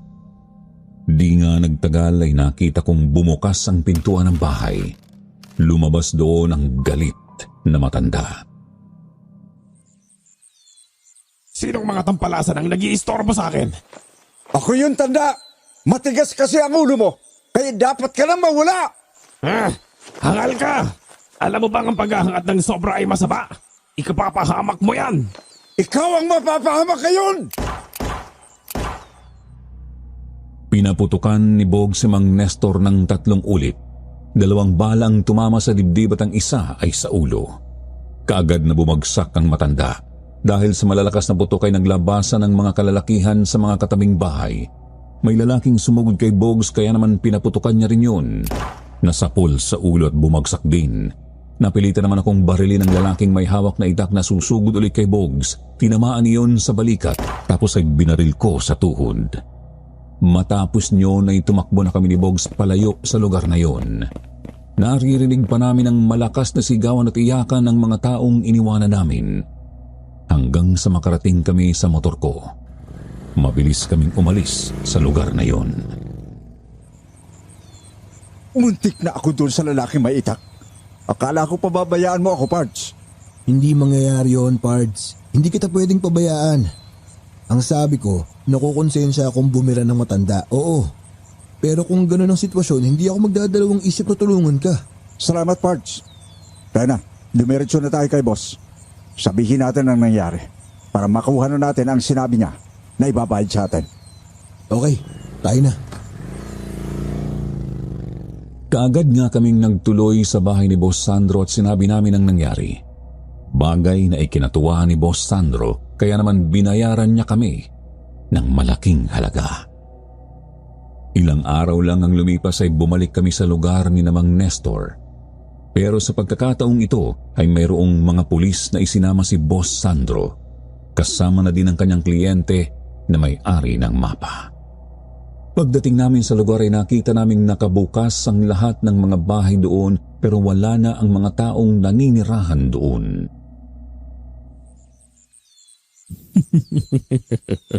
Tama nga ang naisip ko. Kapag nawala na ang katiwala ay mag-aalisa na silang lahat dito. Oo nga, boss.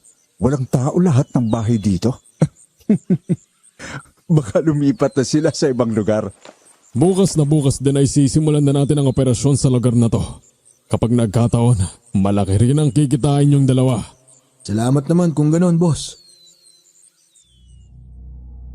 Matapos nga na matiyak na wala ng tao sa lugar na yon ay kinausap na ni Boss Sandro ang Hapones niyang kliyente at itinuro ang malaking puno na palatandaan kung saan nakabaon ang ginto na tinutukoy sa mapa.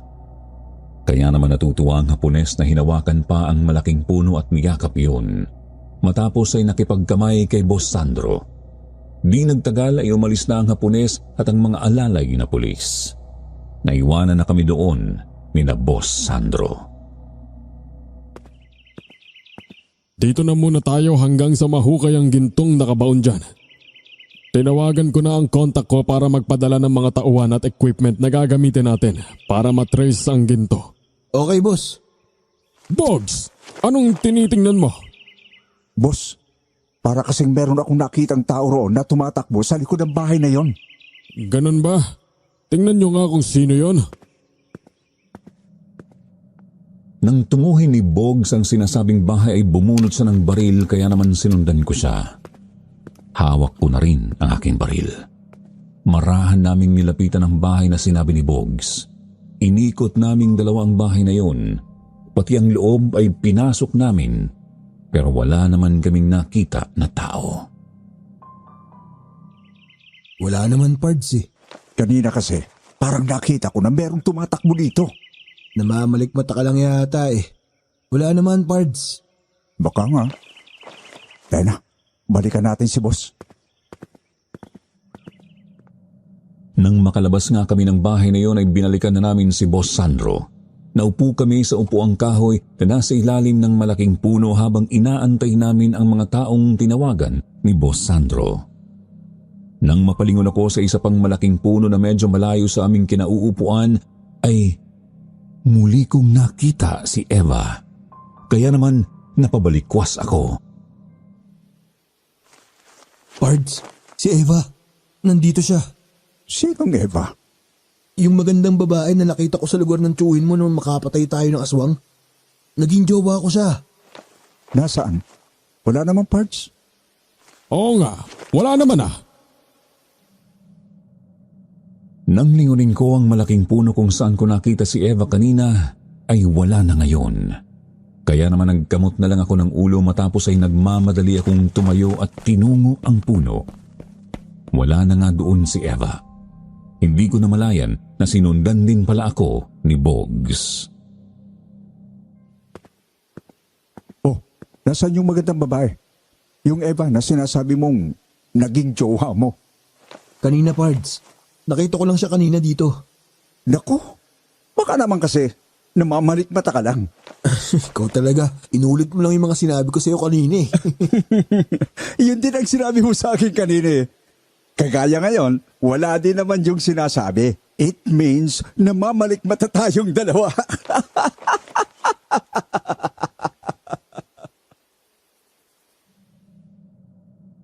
Napapailing na lang ako na tinalikuran si Bogs. Natatawang bumalik sa upuan. Siguro nga ay talagang namalikmata lang ako dahil hindi maalis sa isipan ko si Eva na labis kong minahal. Ilang beses ko siyang hinahanap-hanap pero hindi ko na siya nakita pa. Hanggang sa dumating na ang grupong tinawagan ni Boss Sandro kung saan mayroong dalang mga machine and equipment ang mga ito na ginagamit talaga para matrace ang kinalalagyan ng ginto. May dala ring backhoe ang mga ito. Kaya nang matiyak na nasa ilalim na ng malaking puno ng mangga ang hinahanap na ginto ay sinimulan noon din ang pagputol sa puno ng mangga. Tinabas din ang mga buho at kawayan na nandoon. Hanggang sa sumapit ang gabi, kinausap ni Boss Sandro ang mga trabahador. Kayo na ang bahala kung saan kayo magpapahinga. Lahat ng bahay dito ay wala nang nakatira. Magpahinga tayo at bukas pagsikat ng araw ay tutuloy natin ang paghuhukay. Tama si Boss. Tayo na, Pards. Pahinga na tayo. Sige, saan tayo? Doon kayong dalawa sa medyo malaking bahay na yon. Samahan niyo ako. Sige, Boss. Sumunod naman kami ni Bogs kay Boss Sandro. Pumasok kami sa loob ng bahay. May mga papag nga doon na yari sa kawayan. Kaya naman kaagad kaming nahiga para makabawi ng pagod sa maghapon. Naramdaman ko na rin ang unti-unting paglamig ng panahon. Kasunod ng pagsikat ng buwan. Pumapasok ang liwanag niyon sa bukas na bintana ng bahay. Di nagtagal, nakarinig kami ng malalakas na alulong ng aso. Pards, narinig mo ba yun? Ang lalakas ng alulong ng aso? Oo, naririnig ko. Natatandaan ko tuloy yung sinabi ng lolo ko noon. Ang sabi ay kapag ganyan daw na umaalulong yung aso ay mayroong nakikita na hindi pangkaraniwan. Halimbawa na lang kung may kaluluwa o kaya may aswang. Nako! Kayong dalawa, hanggang ngayon ba ay naniniwala pa rin kayo sa mga ganyan? Wala nang aswang sa panahong to. Boss, meron pang aswang. Nung nakarang linggo lang ay nakapatay kami ng aswang sa lugar ng Tio Anselmo ko. Talaga? Oo, boss. Totoong sinabi ni Bogs. Bago pa makasagot ulit si Boss Sandro ay nakarinig na kami ng malakas na sigaw mula sa katabing bahay na tinutuluyan namin. Kaya nagmamadali kaming lumabas doon. Nakita namin ang mga nagkakagulong trabahador. Paano nga ay isa sa kasamahan nila ang nagdurugo ang leeg dahil sinalakay daw ng isang malaking asong itim. Kung totoo man ang aswang na sumalakay sa inyo, kailangan nating maganda. Kasi nasa paligid lang ang mga yan, nagtatago sa dilim. Itak at sibat ang pwedeng pumatay sa kanila. Yung mga buho at kawain na pinutol nyo kanina, gawin nating armas. Kilos na, madali! Kagad namang kumilos ang mga kalalakihang naroroon. Dinampot ang mga buho at kawayan na naroon. Nilagyan ng tulis gamit ang itak. Lahat ay humawak ng sibat na buho. hanggang sa magdilimang paligid. Paano ay nagtago ang buwan sa maitim na ulap hanggang sa maramdaman namin na mayroong mga kumikilos sa paligid. Gamit ang malalakas na flashlight ay tinanglawan ang madidilim na lugar kung saan nakita nga namin na mayroong mga taong nakatayo malapit sa malalaking puno. Sino kayo? Kami lang naman ang nakatira sa lugar na to na pilit niyong binubulabog. Hindi pa ba sapat sa inyo na pinatay niyo ang pinuno namin? Tapos ngayon gusto niyo pang kunin ang aming tirahan. Ang mga taong kagaya ninyo, hindi dapat mabuhay. Kung ganun ay, hindi pala totoong umalis kayo at inabandona ang lugar na to. Tama ka. Inihatid namin sa kanyang libingan ng aming pinuno kaya lahat kami ay nakipaglibing. Tapos pagbalik namin meron ng mga tao dito at meron ng nakatira sa aming mga bahay. Hindi kami magtatagal dito. Mayroon lang kaming kukunin sa lugar na to at aalis na kami. Kaya umalis na kayo at pabayaan na lang kami. Bago mamatay ang aming pinuno, sinabi niya na hindi dapat mapunta sa inyo ang yaman ng aming grupo. Alam niyo bang kaya kami nandito ay para bantayan din ang kayamanang hinahangad niyo? Nang mahawi ang maitim na ulap at muling sumikat ang buwan at magliwanag sa lugar ay nakita namin na hindi pala mga ordinaryo ang mga taong kausap namin na nakapaligid sa lugar. Nang tamaan ng liwanag ng buwan ang mga iyon ay nagbago ng anyo. Naging mga aswang at sigbin. Galit na galit habang umaangil at nagsimula ng lumusob. Kaya naman gagad kong pinaputukan ang unang aswang na sumugod. Nasapol naman yun. Boss, takbo! Pumasok kayo sa bahay! Mga kasama, ipagtanggol nyo ang inyong sarili! Nalinti ka na. Napapaligiran tayo ng mga aswang. Naisaan nila tayo. Buong akala ko ay inabandona nila ang lugar na to dahil sa pagkawala ng kanilang pinuno. Oo nga, boss! Dali! Sa loob ng bahay! Pumasok sa loob ng bahay si Boss Sandro. Kami naman ni Bogs ay tumulong sa mga kalalakihan na naroon para harapin ang mga aswang na nasa paligid. Bawat aswang na makita ko ay pinapaputukan ko, pero may mga aswang na sobrang liksi at lakas. Mayroon ding malalakas na kaagad nakalapit sa kasamahan namin. Nilapa yun kaya naman nagkagulo na sa paligid. Nagkanya-kanya na ng takbo at pagtatago ang lahat. Pumasok kami ni Bogs sa bahay kung saan naroon si Boss Sandro. Napapaligiran na ng aswang ang buong lugar na to, boss. Anong gagawin na natin? Kailangan makahingi tayo ng saklolo galing sa labas. Kaya lang, ay naroon yung cellphone ko sa bag na nasa kabilang bahay na tinuluyan natin kanina. Nandun pa sa papag na hinihigan mo, boss? Sige, ako nang kukuha, parts. Nandun din yung bag ko. Nandun yung reserba kong bala. Sige, parts. Mag-iingat ka. Marahan nga akong lumabas ng bahay. Nagmasid muna ako sa paligid. Nakita ko na ang mga aswang ay abala pa rin habang nilalapa ang mga trabador na naroon na patuloy ding lumalaban kahit natatakot sa kanila. Marahan akong nagtago sa kamada ng mga kahoy tapos ay pumasok sa loob ng bahay na tinuluyan namin kanina. Hindi naman yun kalayuan kaya nakapasok kaagad ako. Nakuha ko ang bag ni Boss Sandro tapos ay nakuha ko na rin ang aking bag.